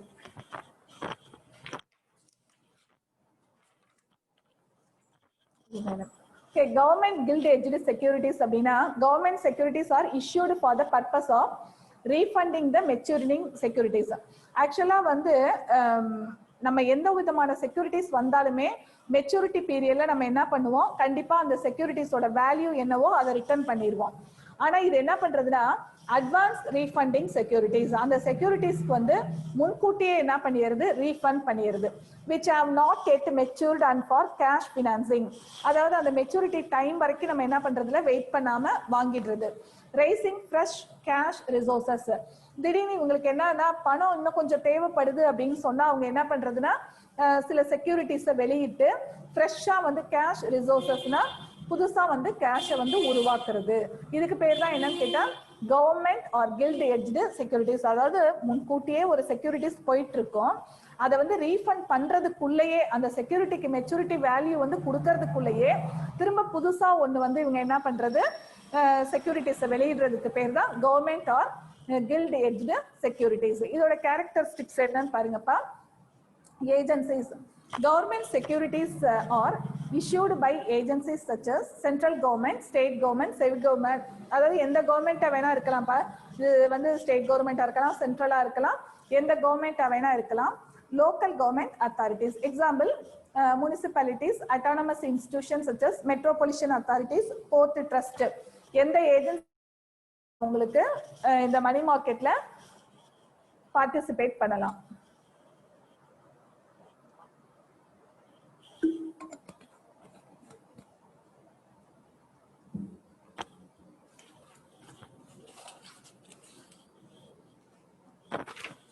Okay, second, RBI special role. RBI takes a special and active role in the purchase and sale of these securities as part of its monetary management exercise. இதுல வந்து பாத்தீங்கன்னா RBI வந்து ஒரு மெயின் ரோல்ல இருக்காங்க. இவங்க purchase and sale of securities as part of its monetary management exercise. இவங்களோட work என்ன அப்படின்னு கேட்டா இந்த செக்யூரிட்டிஸை வந்து வாங்குறது பிளஸ் விற்கிறது, இந்த ரோலுக்கு வந்து இவங்க ஹெல்ப்ஃபுல்லா இருக்காங்க. Next point, nature of securities. Nature of securities. Securities offer a safe avenue of investment through guaranteed payment of interest and repayment of principals by the government. இது வந்து இந்த பாயிண்ட் தான் இப்ப இருந்த பாயிண்டே நீங்க தெரிஞ்சுக்க வேண்டியது. அதாவது இப்ப நீ என்ன பண்ற, கவர்மெண்ட்ல வந்து ஷார்ட் டேர்மா நமக்கு கிடைக்கிற இன்வெஸ்ட்மெண்ட்டை கொண்டு போய் டெபாசிட் பண்றோம். அப்ப அந்த டெபாசிட்டுக்கு கட்டாயமா அவங்க என்ன கொடுக்குறாங்க, உங்களுக்கு இன்ட்ரெஸ்ட் கொடுக்குறாங்க. இன்ட்ரெஸ்ட் மட்டும் கொடுத்தா போதுமா? அந்த 1 இயர், அதாவது மணி மார்க்கெட் அப்படின்னு சொன்னாலே என்னது, பிலோ 1 இயர். அப்ப அந்த 1 இயர்க்குள்ள உனக்கு என்னவும் கொடுத்துறாங்க, உனக்கு அதுக்குரிய இன்ட்ரெஸ்ட் பிளஸ் அந்த பிரின்சிபல் அமௌண்ட்டையும் கவர்மெண்ட் உங்களுக்கு கொடுத்துறாங்கன்னு சொல்றாங்க. Liquidity profile. The liquidity profile of gilt-edged securities varies. Accordingly, liquidity profile of securities issued by central government is high. அதாவது லிக்விடிட்டி ப்ரொஃபைல்னா எப்பவுமே கேஷ் இன் ஹேண்ட், பணம் புழக்க வந்து அதிகமா இருக்கிறதுக்கு வந்து உங்களுக்கு என்ன பண்றாங்க, சென்ட்ரல் கவர்மெண்ட்ல வந்து நல்லா அதோட ரேட் ஆஃப் இன்ட்ரெஸ்ட் எல்லாம் பாத்தீங்க அப்படின்னா கொஞ்சம் ஹைலியா தான் வச்சிருப்பாங்க. நீங்க போய் இது பேங்க் வந்து அடிக்கடி நம்ம பேங்க்ல போயிட்டு இந்த டெபாசிட் எல்லாம் பண்ணி பார்த்தாதான் அதுக்கான இன்ட்ரெஸ்ட் ரேட்டு பிளஸ் நமக்கு அதுலயும் ஒரு இன்ட்ரெஸ்ட் வரும். அதனால அவங்க என்ன பண்ணுவாங்க, இந்த ரேட் ஆஃப் இன்ட்ரெஸ்ட்லாம் வந்து கொஞ்சம் அதிகமாக தான் வச்சிருப்பாங்க. அதுக்கு tax rebate. A striking feature of these securities is that they offer wide range of tax incentives to investors. அதனால டாக்ஸ் இன்சென்டிவ்ஸ் அப்படின்னு சொன்னா இப்போ வந்து நம்மள மாதிரி இண்டிவிஜுவல் பர்சன் போயிட்டு என்ன பண்றாங்க, 1 இயர் டேர்ம் டெபாசிட் பண்றாங்க. ஒரு 2 lakhs, 1 lakh, 3 lakhs அந்த மாதிரி போய் டெபாசிட் பண்றாங்க.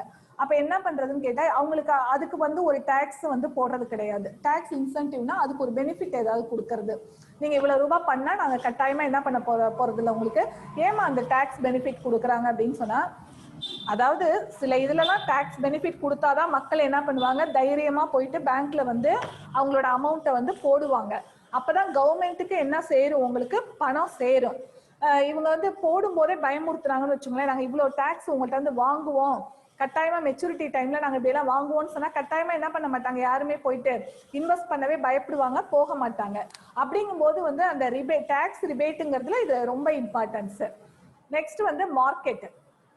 As each sale and purchase has to be negotiated separately.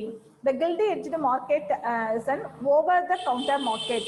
The government securities market in India has two segments, namely primary market and அதாவது நம்ம மார்க்கெட்டை பொறுத்த வரைக்கும் ரெண்டு டைப்பா பிரிக்கிறாங்கப்பா. ஒன்னு வந்து பிரைமரி மார்க்கெட், இன்னொன்று வந்து செகண்டரி. பிரைமரினா நியூவா இஷ்யூ பண்றதுன்னு பார்த்திருக்கோம். செகண்டரினா என்னது, உங்களுக்கு ஷேர்ஸ்ல இன்வெஸ்ட் பண்ணி பண்றதுக்கு பேர் தான் என்னது, உங்களுக்கு செகண்டரி மார்க்கெட்னு பார்த்திருக்கோம். ஓவர் த கவுண்டர் மார்க்கெட் அப்படின்னு சொன்னா நம்ம ஆல் ஓவர் இந்தியா எங்க வேணாலும் என்ன பண்ணிக்கலாம், இந்த ஷேர்ஸை வாங்கி வித்துக்கலாம்.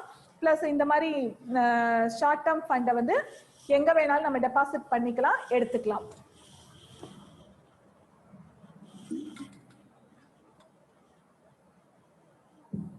அடுத்த forms. The securities of central and state government take such forms as inscribed stock or stock certificate, promissory note and bearer bond. இவங்க என்ன பண்றாங்க, இதுக்குன்னு சில ஃபார்ம்ஸ் எல்லாம் கொடுக்குறாங்க. ஃபார்ம் அப்படிங்கிறது பேப்பர் தான். அது எப்படி இருக்கும்னு சொன்னா, ஸ்டாக் சர்டிபிகேட் அப்படின்னு சொன்னா நீங்க ஏதாவது ஒரு கம்பெனில ஸ்டாக் வாங்க ஏதாவது ஒரு இதுல வந்து நம்ம ஒரு 100 பொருள் வித்திருக்கோம், ஒரு 500 பொருள் வந்து சேல்ஸ் பண்ணியிருக்கோம். ஆனா அந்த சேல்ஸ் பண்ணதுக்கு இன்னும் அமௌண்ட் நமக்கு வரல அப்படின்னு சொன்னா அந்த ஸ்டாக்கோட டீடைல்ஸ் எல்லாம் போட்டு அது ஒரு சர்டிபிகேட் மாதிரி ஒரு ஃபார்ம். அதே மாதிரிதான் ப்ராமிசரி நோட்டு. ப்ராமிசரி நோட்ல வந்து எழுதி கொடுக்குறவர் ஒருத்தர் இருப்பாரு, அதை அக்செப்ட் பண்ணிக்கிறவர் இன்னொருத்தரா இருப்பாரு. அதாவது நீங்க எனக்கு இவ்வளவு ரூபாய் வந்து பணம் தரணும், 3 monthsக்குள்ள எனக்கு இந்த பணத்தை நீங்க செட்டில் பண்ணிடணும்னு சொல்லிட்டு எழுதி கொடுத்துக்கிறது.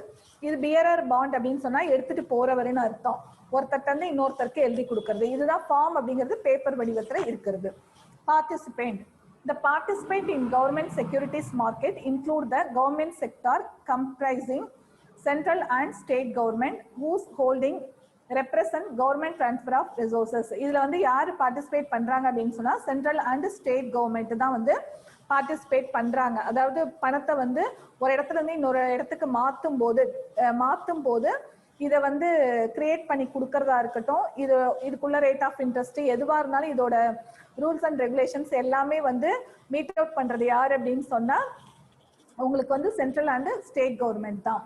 Next, trading. Although the secondary market for government securities is narrow, small and less active, banks and corporate holders who purchase and sell government securities on the stock exchange participate. Trading அப்படின்னு சொன்னா வியாபாரம் பண்றது. Maximum நம்ம வந்து stock எக்ஸ்சேஞ்சஸ்ல தான் என்ன பண்றோம், இந்த மாதிரி வந்து ஷேர்ஸ் இதெல்லாம் வாங்கி விற்கிற வேலையெல்லாம் செய்யறோம். பிளஸ் வந்து நம்மளோட இந்த short term fund, short term கேபிட்டலை இன்வெஸ்ட் பண்றதுக்கு எங்க ட்ரேட் பண்றோம் அப்படின்னு சொன்னா இந்த மாதிரி பேங்க்ல நம்ம ட்ரேட் பண்ணிக்கிறோம். அடுத்து வந்து issue mechanism. The public debt office of the RBI undertakes to issue government securities. RBI தான் என்ன பண்ணிக்கிறாங்க அப்படின்னு சொன்னா ஃபுல்லா எல்லாத்தையும் அவங்க கண்ட்ரோல்ல வச்சுக்கிட்டு அவங்க தான் வந்து என்ன பண்ணாங்க, இஷ்யூவரா இருக்காங்க. Next last. Issue opening. A notification for the issue of the securities is made a few days before the public subscription is open. அதாவது notification of the issue of the securities. இவங்க வந்து எப்ப செக்யூரிட்டிஸை வந்து வெளியிடணும்னு முடிவு பண்ணி வச்சிருக்காங்களோ அப்போ ஒரு கொஞ்ச நாளைக்கு முன்னாடி என்ன பண்ணுவாங்க, அதை வந்து பப்ளிக்ட வந்து வெளிப்படையா சொல்லுவாங்க. அந்த இவங்க எல்லாத்தையும் பிளான் பண்ணிக்கிட்டு அதுக்கு ஒரு ஃபியூ டேஸ்க்கு முன்னாடி என்ன பண்ணுவாங்க, பப்ளிக் வந்து இது மாதிரி நாங்க வந்து ஷேர்ஸ் வெளியிட போறோம், இல்ல இது மாதிரி சர்டிபிகேட் வந்து இஷ்யூ பண்ண போறோம், இவ்வளவு பெர்சன்டேஜ் கொடுக்க போறோம்னு சொல்லி கொடுப்பாங்க. Grooming gradual. Acquisition of securities nearing maturity through the stock exchanges by the RBI in order to facilitate redemption is described as grooming. சில டைம்ல பாத்தீங்க அப்படின்னு சொன்னா acquisition of securities nearing maturity through the stock exchanges. அதாவது RBI என்ன பண்ணுவாங்க அப்படின்னு சொன்னா சில ரிடம்ஷன்ஸ் எல்லாம் வந்து பண்ணுவாங்க. மெச்சூரிட்டி டைம்ல பார்த்தா இல்லை அந்த மெச்சூரிட்டி டைமோ அப்படி இல்லை அப்படின்னு சொன்னீங்க அப்படின்னு சொன்னா கொஞ்சம் நல்லா ஒரு மாதிரி அவங்களுக்கு இன்னும் பணம் அதிகமாக தேவைப்பட்டுச்சு அப்படின்னு சொன்னா அந்த டைம்ல வந்து சில நிபந்தனைகள்லாம் உங்களுக்கு இது பண்ணுவாங்க. நெக்ஸ்ட் வந்து ஸ்விட்சிங்.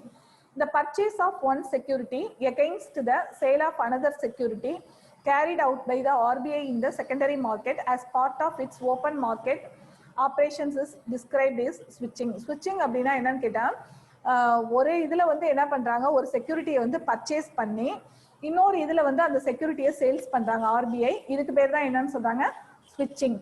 அடுத்து வந்து auctioning. Auctioning, a method of trading whereby merchant bid against one another and where the securities are sold to the highest bidder is known as auctioning. அதாவது நம்ம என்ன பண்றோம் அப்படின்னு சொன்னா, இப்போ மெர்ச்சன்ட் கிட்ட இருந்து a method of trading whereby merchant bid against one another and where the securities are sold the highest bidder. நம்ம ஒரு மெர்ச்சன்ட் எப்பவுமே வந்து பொருளை வந்து ஒருத்தங்கிட்ட இருந்து வாங்கி விற்கிறோம் அப்படின்னு சொன்னா அதை அதிக ரேட்டுக்கு விற்று நம்ம காசாக்கணும் தான் நினைப்போம். அப்ப வந்து ஆக்ஷனிங் அப்படின்னா என்ன அப்படின்னு கேட்டா, அதே மாதிரிதான் இப்ப நீங்க செக்யூரிட்டிஸை வந்து போயிட்டு மார்க்கெட்ல, அதாவது பினான்சியல் மார்க்கெட்ல வாங்குறீங்க அப்படின்னு சொன்னா இது வந்து நம்ம என்ன ரேட்டுக்கு தான் விற்கணும்னு நினைப்போம், அதிக ரேட்டுக்கு தான் வந்து விற்கணும்னு நம்ம நினைக்கிறது. இதுக்கு பேர் தான் என்னது அப்படின்னு சொன்னா ஆக்ஷனிங். இதுல வந்து 14 பாயிண்ட்ஸ் இருக்கு. இதுல டீடைல்ல சப்போஸ் கேட்டிருந்தாங்க அப்படின்னு சொன்னா 6 or 7 பாயிண்ட்ஸ் வந்து கரெக்டான சைடு ஹெட்டிங்கோட நம்ம வந்து நோட் பண்ணணும்ப்பா. ஓகே, திரும்ப ஒரு தடவை எல்லாத்தையும் அப்படியே ரிவைஸ் பண்ணிடுவோமா? டைம் என்ன? இது பாருங்க, டூ யூ நோல பாருங்க, London money market is the oldest most developed and money market in the world. இது வந்து நீங்க தெரிஞ்சு வச்சுக்கோங்க. ஏன்னா 1 மார்க்ல கேட்பாங்க எந்த மார்க்கெட் வந்து ரொம்ப ஓல்டஸ்ட் மணி மார்க்கெட் அப்படின்னு கேட்டா லண்டன் தெரியணும். நீங்க எல்லா லெசன்லயுமே வந்து டு யூ நோ வந்து கட்டாயமா படிச்சுக்கோங்கப்பா.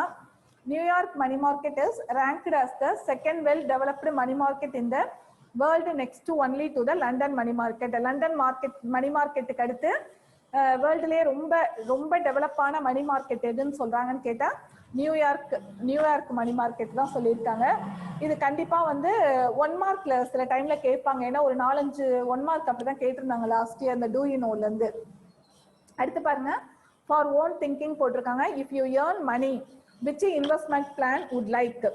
அதாவது உங்களுக்கு வந்து நீ வந்து ஒரு பிகாம் முடிச்சுட்டு இல்லை ஒரு ஆடிட்டிங் படிச்சுட்டு வேலைக்கு போற, அப்போ உன் கையில வந்து பணம் கிடைக்குது, அப்ப நீ எதுல இன்வெஸ்ட் பண்ணுவேன்னு கேட்டிருக்காங்க.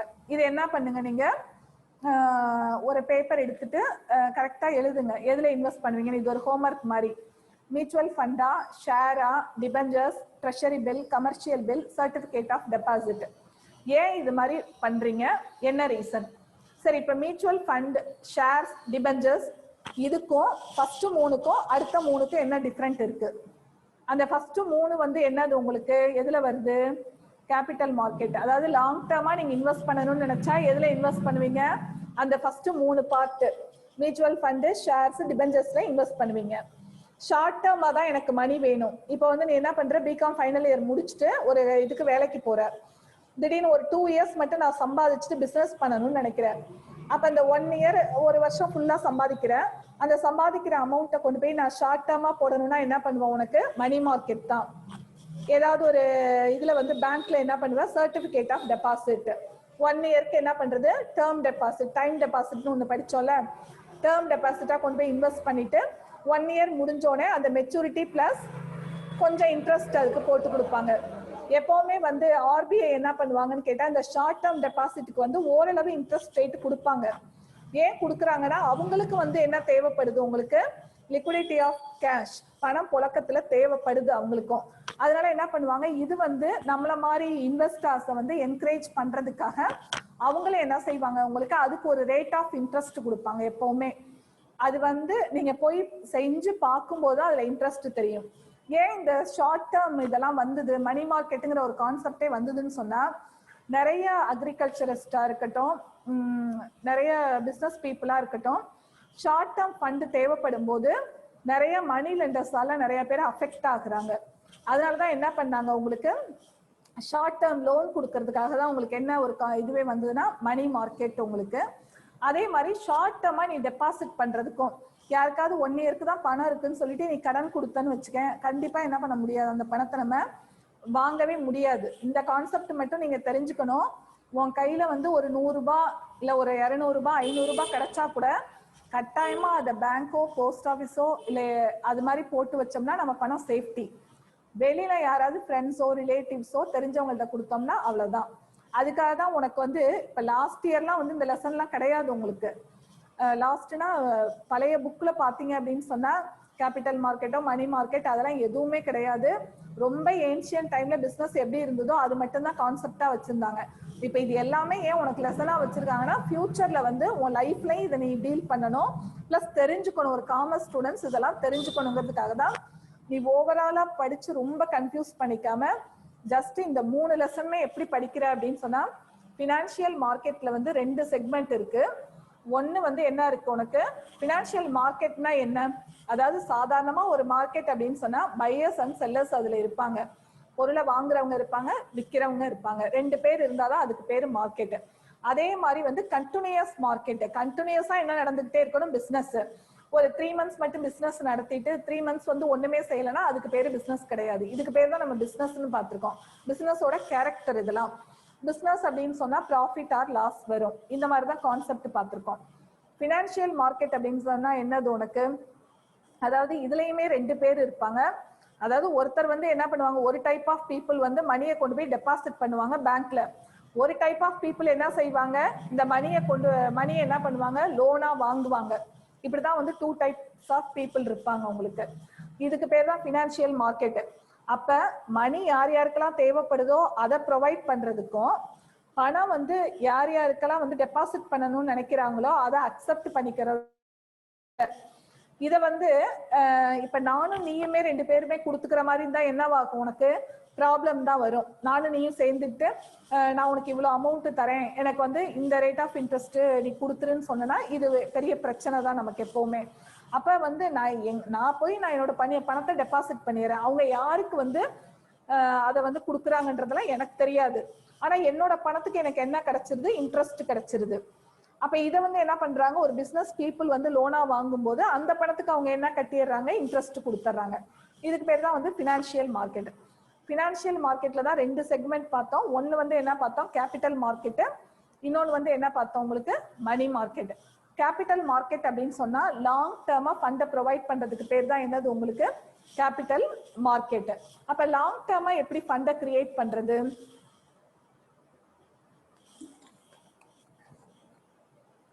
அதாவது பெரிய கம்பெனி எல்லாம் இருக்கு. அப்ப பெரிய கம்பெனில வந்து லாங் டேர்மா எப்படி ஃபண்டை கிரியேட் பண்றது அப்படின்னு பார்த்தா, அப்ப அவங்க என்ன வெளியிடுறது, இஷ்யூ பண்றது மூலமா ஷேர்ஸோ டிபெஞ்சர்ஸோ வெளியிட்டாதான் என்ன செய்யலாம், உங்களுக்கு லாங் டேர்மா ஃபண்டை கிரியேட் பண்ணலாம். இந்த ஒரு கான்செப்டை மட்டும் தான் நீ ஞாபகத்துல வச்சுக்கணும். இதுக்கு பேர் தான் என்ன மார்க்கெட், உங்களுக்கு கேபிட்டல் மார்க்கெட். அப்ப ஷேரை வெளியிடுறதுங்கிறது 2 டைப்ஸ் இருக்கு. இவ்வளவுதான் படிச்சோம். நம்ம படிச்சதே ரொம்ப ஈஸியா நீங்க அப்படியே ஒரு பேராகிராஃப் மாதிரி சொல்லி முடிச்சிடலாம். ஷேரை வெளியிடுறதுல 2 மார்க்கெட் இருக்கு. ஒன்னு வந்து பிரைமரி மார்க்கெட், இன்னொன்னு வந்து என்னது, செகண்டரி மார்க்கெட். நியூவா ஒரு கம்பெனி வந்து ஷேர் வெளியிட்டா அதுக்கு பேர் என்ன மார்க்கெட், உங்களுக்கு பிரைமரி மார்க்கெட். இந்த பிரைமரி மார்க்கெட்ல உள்ள ஷேர்ஸை நம்ம சேல்ஸ் பண்ணணும் அப்படின்னு சொன்னா எந்த மார்க்கெட்டுக்கு அது போயிடுது, உங்களுக்கு செகண்டரி மார்க்கெட். அப்ப இந்த ஷேர்ஸை வந்து நம்ம புதுசா வாங்கும் போது டைரக்டா நம்ம கம்பெனிலேயே அப்ளை பண்ணி என்ன பண்ணிடுறோம், உங்களுக்கு ஷேர்ஸை நம்ம வாங்கிடுறோம். புதுசா அப்ளை பண்ணி எனக்கு இவ்வளவு ஷேர்ஸ் வேணும்னு வாங்கிடுறோம். அப்ப நான் இதை சேல்ஸ் பண்ணணும் அப்படின்னு சொன்னா எந்த மார்க்கெட்டுக்கு போகணும், செகண்டரி மார்க்கெட். அப்ப இந்த செகண்டரி மார்க்கெட்டை யாரு ஃபுல்லா வந்து கண்ட்ரோல்ல வச்சிருக்கிறது அப்படின்னு கேட்டா ஸ்டாக் எக்ஸ்சேஞ்ச். அந்த ஸ்டாக் எக்ஸ்சேஞ்ச் கண்ட்ரோல்ல நிறைய இங்க புரோக்கரேஜ் பண்ற பிளேஸ் இருக்கு. அந்த புரோக்கரேஜ் பண்ற பிளேஸ்ல தான் நான் என்ன பண்ண முடியும், இந்த ஷேர்ஸை போய் வித்து காசாக்க முடியும். அப்ப உங்களுக்கு பிரைமரி மார்க்கெட் அண்ட் செகண்டரி மார்க்கெட்னா இதுதான். இது மூலியமா தான் என்ன பண்றாங்க, அவங்களுக்கு ஷேரை விற்கிறாங்க. சரி, அப்படியே கம்பெனி ரன் ஆயிட்டே இருக்கு, ஒரு 5 இயர்ஸ் ரன் ஆயிட்டு இருக்கு. திரும்ப அவங்களுக்கு பணம் தேவைப்படுது. அப்படி தேவைப்படும் போது கொஞ்சமா தான் தேவைப்படுது. அப்ப என்ன பண்ணலாம், அவங்க ஒரு 2 இயர்ஸ்ல 3 இயர்ஸ்லயே பணம் தேவைப்படுது. அப்ப டிபெஞ்சர்ஸ் பாண்டுன்னு ஒண்ணு இருக்கு, அது வெளியிடலாம். ஷேருக்கும் டிபெஞ்சர்ஸ்க்கும் டிஃபரெண்ட் இருக்கு. ஷேர்ஸ் அப்படின்னு சொன்னா கிடைக்கிற ப்ராஃபிட்ல வந்து நமக்கு டிவிடெண்ட்ங்கிறது ஒண்ணு கிடைக்கும். இதே வந்து டிபெஞ்சர்ஸ் பாண்ட் அப்படிங்கிறதுனா என்னன்னு கேட்டா, நம்ம வந்து கிரெடிட்டார், இப்ப நான் இருக்கேன் அப்படின்னு சொன்னா ஒரு கம்பெனியோட டிபெஞ்சர்ஸ் பாண்ட் வச்சிருக்கேன்னா நான் தான் கிரெடிட்டார், நான் வந்து கடன் கொடுத்துருக்கேன் அந்த கம்பெனிக்கு. அப்ப கடன் அப்படி லோன் அப்படின்னு வந்தாலே உனக்கு ஆட்டோமேட்டிக்கா என்ன வந்துடும், இன்ட்ரெஸ்ட்ங்கிறது அடுத்த வார்த்தையே உனக்கு வந்துடணும். அப்ப நீ கொடுத்துருக்கிறதுக்கு வந்து நம்ம டிபெஞ்சர்ஸ் பாண்ட் வாங்கி இருக்கிறதுக்கு எனக்கு வந்து பீரியாடிக்கலா என்ன வந்துகிட்டே இருக்கும்னு சொன்னா இன்ட்ரெஸ்ட் வந்துகிட்டே இருக்கும். இதுக்கு பேர் தான் என்னது, டிபெஞ்சர்ஸ் பாண்ட். அப்ப ஷார்ட் டேர்மா இவங்களுக்கு ஃபண்ட் தேவைன்னா என்ன பண்ணுவாங்க, உங்களுக்கு டிபெஞ்சர்ஸ் பாண்ட் வெளியிடுவாங்க. சரி, இப்ப வந்து இவங்க அனதர் யூனிட்டே ஆரம்பிக்கணும். இப்ப வந்து ஒரு பெரிய கம்பெனி இருக்கு, இவங்க பெரிய லெவல்ல இன்னொரு யூனிட்டே ஆரம்பிக்கணுங்கும் போது திரும்ப இவங்க என்ன பண்ணுவாங்க, நான் அனதர் யூனிட் ஆரம்பிக்க போறோம்னு சொல்லி திரும்பவும் நியூவா ஷேரை வந்து இஷ்யூ பண்ணுவாங்க. அப்படி நியூவா ஷேரை இஷ்யூ பண்ணும்போது அவங்க கம்பெனில லாங் டேர்மா ஏற்கனவே ஷேர் வச்சிருப்பாங்க பாத்தீங்களா, எக்ஸிஸ்டிங் ஷேர் ஹோல்டர்ஸ் லாங் டேர்மா வச்சிருக்காங்கல்ல, அவங்களுக்கு ஃபர்ஸ்ட் ப்ரிஃபரன்ஸ் கொடுப்பாங்க. அதுக்கப்புறம் தான் ரிமைனிங் உள்ள ஷேரை தான் என்ன பண்ணுவாங்க, பப்ளிக்கு இஷ்யூ பண்ணுவாங்க. இதுதான் வந்து நம்ம எந்த மார்க்கெட்ல பார்த்தோம், கேபிட்டல் மார்க்கெட்ல பார்த்தோம். கேபிட்டல் மார்க்கெட் அப்படின்னா லாங் டேர்மா ஃபண்டை கிரியேட் பண்றதுக்கு பேர் தான் என்னது, உங்களுக்கு கேபிட்டல் மார்க்கெட். அப்ப லாங் டேர்மா ஃபண்டுங்கிறதுனாலே உங்களுக்கு எதுல வந்துருது, ஷேர்ஸ் அண்ட் டிபெஞ்சர்ஸ். அடுத்தது வந்து மணி மார்க்கெட் அப்படின்னு அடுத்த செக்மெண்ட் பார்த்தோம். மணி மார்க்கெட்னா என்னது, ஷார்ட் டேர்மா ஃபண்டை வந்து கிரியேட் பண்றதுக்கு பேர் தான் என்னது, மணி மார்க்கெட். அப்ப இது வந்து முக்கியமான பங்கு யாரு இதுல எடுத்துக்கிறா அப்படின்னு சொன்னா ஆர்பிஐ, அதாவது சென்ட்ரல் பேங்க். நம்ம கண்ட்ரியோட சென்ட்ரல் பேங்க் எது, உங்களுக்கு ஆர்பிஐ. ஆர்பிஐ தான் ஃபுல் கண்ட்ரோல் எடுத்துக்கிறாங்க. அப்ப அவங்க என்ன செய்யறாங்க, இந்த treasury bill, commercial bill, commercial paper, இது மூலியமா வந்து மக்களுக்கு என்ன பண்றாங்க, லோனை கிரியேட் பண்ணி கொடுக்கறது.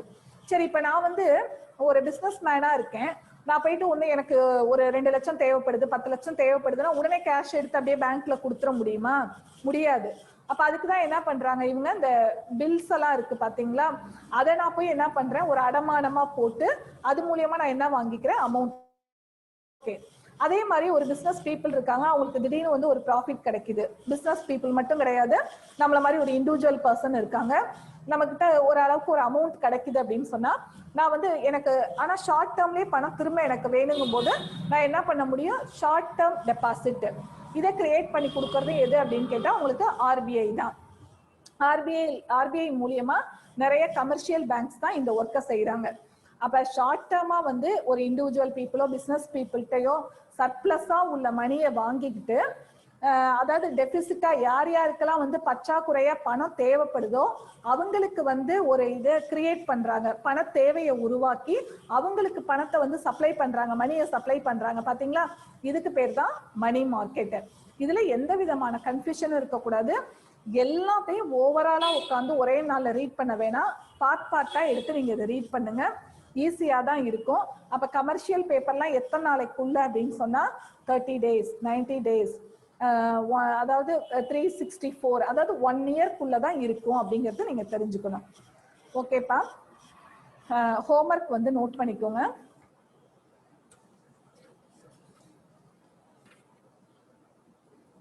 இதுல வந்து பேஜ் நம்பர் 43ல lesson 6.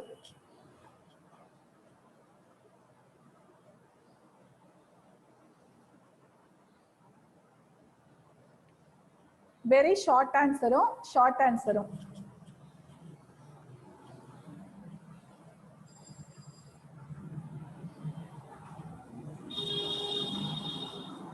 Very short answer and short answer. அது மாதிரி டீச் பண்ண நீங்க வந்து ரீட் பண்ணிக்கிட்டே வந்துருங்க. அப்புறம் படிச்சுக்கலாம் தள்ளி போட்டீங்கன்னா இது படிக்கவே முடியாது, அந்த டைம்ல கஷ்டமா போயிடும் நமக்கு படிக்கிறதுக்கு. அதனால டீச் பண்ண நீங்க வந்து இப்ப இன்னைக்கு இது முடிச்சுட்டேன்னா மார்னிங் எடுத்து ஒரு தடவை மட்டும் ரிவைஸ் பண்ணிருங்க நைட்டே உட்காந்து. அதுக்கப்புறம் வந்து திரும்ப காலையில ஒரு தடவை படிச்சு பாருங்க, அப்படியே கொஞ்சம் மனசுல நின்றுடும் உங்களுக்கு. ஏற்கனவே நான் இப்ப இனிமே அடுத்த டாபிக் பார்க்க போறது செபி பத்தி படிக்க போறோம். அதனால நீங்க இந்த டாபிக் வந்து இது வரைக்கும் நடத்துனதை நல்லா படிச்சு வச்சிருங்க. செபி வந்து இம்பார்ட்டன்ட் லெசன், 2 லெசன் போகும், அதுல ஒவ்வொரு பார்ட்டா நீங்க அப்பப்ப படிச்சுக்கிட்டே வந்தாதான் ஈஸியா இருக்கும். சேர்த்து வச்சு படிச்சுக்கலாம்னா படிக்கவே நம்மளால முடியாது. யாருக்காவது டவுட் இருந்ததுன்னா கேட்கலாம்ப்பா.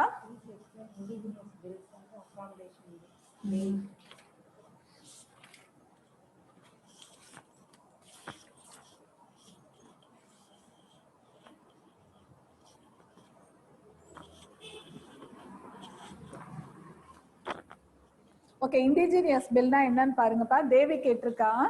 Okay, The drawing and acceptance of indigenous bills are governed by native custom or usage of trade. அதாவது யூசேஜ் ஆஃப் ட்ரேடுனா இது வந்து வியாபாரத்துக்காக யூஸ் பண்ற பில். ஃபர்ஸ்ட் அதை தெரிஞ்சுக்கணும். இண்டிஜினியஸ் பில் அப்படின்னா என்னது? வியாபாரத்துக்காக யூஸ் பண்ற பில். இப்ப ஒரு கப்பல்ல தான் நம்ம என்ன பண்ணுவோம்னு சொன்னா, ஒரு இடத்துல இருந்து இன்னொரு பொருள், அதாவது ரொம்ப அதிக அளவுல எக்ஸ்போர்ட் இம்போர்ட் பிசினஸ் பண்றவங்க வந்து என்ன செய்வாங்க, ஒரு இடத்துல இருந்து இன்னொரு இடத்துக்கு பொருளை ஏத்திட்டு போகணும் அப்படின்னு சொன்னா உங்களுக்கு ஷிப்ல தான் ஏத்திட்டு போவாங்க. அப்ப அந்த கஸ்டம்ல குடுக்குறாங்க பாத்தீங்களா பில்லு, கஸ்டம்ல என்ன கொடுப்பாங்க, அப்படியே நீங்க போன உடனே உங்க பொருளை அப்படியே எடுத்துட்டு போயிட முடியுமா? முடியாது. அந்த ஃபுல் டீடைல்ஸ் அதுல இருக்கும். அதாவது யார் பொருளை ஏத்திட்டு போறா, எவ்வளவு குவான்டிட்டி எடுத்துட்டு போறாங்க பொருள், இது வந்து எந்த இடத்த போய் சேருதுன்னு எல்லா டீடைல்ஸுமே அந்த பில்லுல இருக்கும்.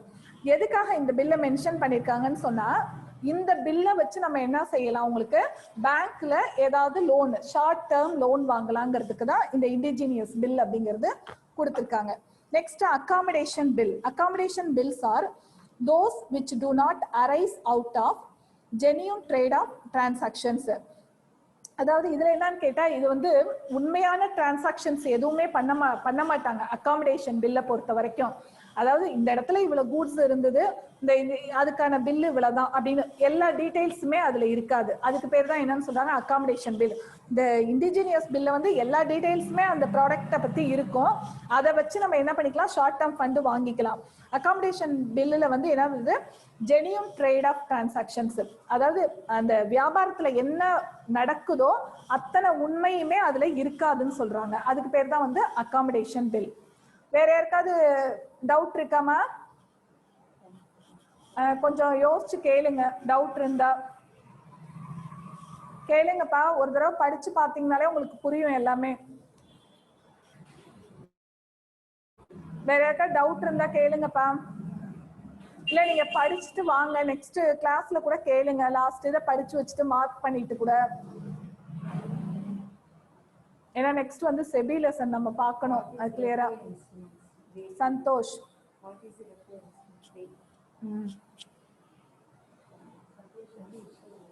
Issue opening. Okay, issue opening பார்ப்பா. கேரக்டரிஸ்டிக்ஸ்ல வந்து 11th point, a notification for the issue of the securities is made a few days before the public subscription is open. Issue opening அப்படின்னா என்னன்னு கேட்டா, இப்ப ஏதாவது வந்து ஒரு ஷேர் வெளியிடுறாங்க, இல்ல டிபெஞ்சர்ஸ் பாண்ட் வெளியிடுறாங்க, ஏதாவது ஷார்ட் டேர்ம் ஃபண்ட்ஸ் வந்து வெளியிட போறாங்கன்னு சொன்னா, இதை வந்து முன்னாடியே என்ன பண்ணிக்குவாங்கன்னு கேட்டா, அந்த பேங்க்காரங்களோ இல்ல அந்த ஷேர் வெளியிடுற கம்பெனியோ இவங்கெல்லாம் ப்ரிப்பேர் பண்ணி வச்சுக்குவாங்க. ப்ரிப்பேர் பண்ணி வச்சுக்கிட்டு அந்த டைம், எந்த டைம்ல வெளியிட போறாங்களோ அதை வந்து சொல்றதுக்கு பேர் தான் என்னது, இஷ்யூ ஓப்பனிங். எந்த டைம்ல வெளியிட போறோம்னு சொல்றதுக்கு பேர் தான் இஷ்யூ ஓப்பனிங். அடுத்து வந்து ரெப்போ இன்ஸ்ட்ருமெண்ட்ஸ்.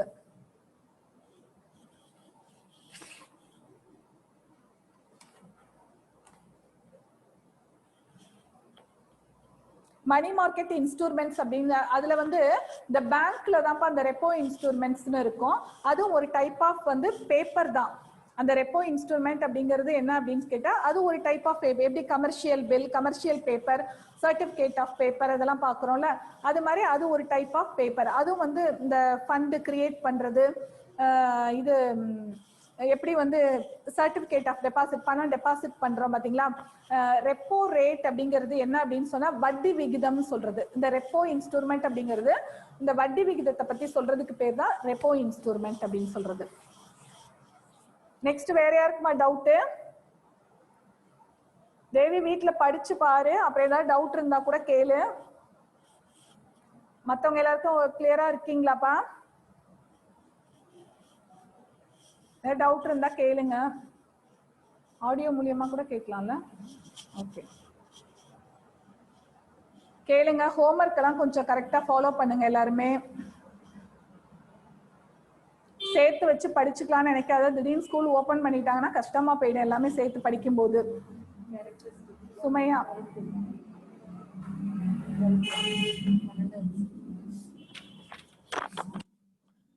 கேரக்டரிஸ்டிக்ஸ்ல வந்து 12th one auctioning. A method of trading whereby merchant bid against one another and where the securities are sold to the highest bidder is auctioning அப்படின்னு சொன்னா ஏலம் விடுறதுப்பா. அதாவது மெர்ச்சன்ட் வந்து என்ன பண்ணுவாங்க அப்படின்னு சொன்னா வியாபாரிகள் வந்து இந்த ஷார்ட் டேர்ம் ஃபண்ட்ஸ் எல்லாம் இருக்கு பாத்தீங்களா, இதெல்லாம் கிரியேட் பண்றதுக்கு என்ன பண்ணுவாங்கன்னா ஏலம் விடுறது. இவ்வளவு ரூபாய்க்கு வந்து நான் இதை வந்து தரேன் அப்படின்னு சொல்லிட்டு எப்படி நம்ம ரேட் ஆஃப் இன்ட்ரெஸ்ட் பேங்க்ல வாங்கிக்கிறோமோ அதே மாதிரி ஏலம் விட்டு என்ன பண்றது உங்களுக்கு பணத்தை வந்து கிரியேட் பண்ணி வாங்கிக்கிறது. வேற யாருக்கா டவுட் இருந்தா சொல்லுங்கப்பா. டவுட் இருந்தா சொல்லுங்க, நான் திரும்ப கூட வந்து உங்களுக்கு இதை ஒரு தடவை வேணாலும் சொல்லி கொடுத்துறேன். செகண்ட் பாயிண்ட் அப்ஜெக்ட் எல்லாத்தையும் நீங்களா ஒரு தடவை உட்காந்து அமைதியா ரீட் பண்ணி பார்த்தாதான் வேற புரியும்.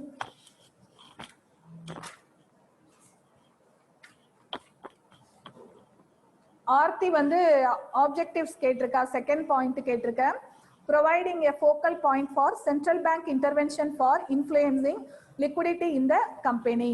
அதாவது ஒரு கம்பெனிக்கு வந்து அமௌண்ட் இப்ப ஷேர்ஸ் வெளியிட்டு தான் என்ன சொல்றேன் நான் கேஷை உருவாக்குறாங்க அப்படின்னு சொன்னா இந்த கேஷ் ஒரு கம்பெனிக்கு வந்து பணம் தேவைப்படுது, அவங்களுக்கு வந்து நடப்புல அதாவது கையில பணம் தேவைப்படுதுன்னு சொன்னா இதை கிரியேட் பண்ணி கொடுக்கறது யாரு அப்படின்னு சொன்னா அந்த சென்ட்ரல் பேங்கோட வேலை. நம்ம கண்ட்ரியை பொறுத்த வரைக்கும் சென்ட்ரல் பேங்க் அப்படிங்கிறது எது அப்படின்னு சொன்னா ஆர்பிஐ. அவங்கதான் வந்து அப்ப ஒரு கம்பெனிக்கு வந்து ஷார்ட் டேர்மா ஃபண்ட் தேவைப்படுதுன்னா அப்ப எது மூலியமா அந்த கம்பெனி பணத்தை வாங்கிக்கலாம் அப்படின்னு சொன்னா இந்த மணி மார்க்கெட் மூலியமா தான் என்ன பண்ணிக்க முடியும், அவங்க ஃபண்டை கிரியேட் பண்ணிக்க முடியும். ஓகேப்பா, போதுமா, முடிச்சிடலாமா? இன்னும் வேற யாருக்கா டவுட் இருக்கா? நீங்க ஃபுல்லா ரீட் பண்ணி பார்த்துட்டு அதுக்கப்புறம் வந்து டவுட் கேளுங்க. ஒவ்வொரு பாயிண்ட் சொல்லும் போதும் உங்களுக்கு யூடியூப்லயும் சார் போடுறதுனால ஒரு தடவை நீங்க அப்படியே ரிவைஸ் பண்ணிக்கோங்க. அதே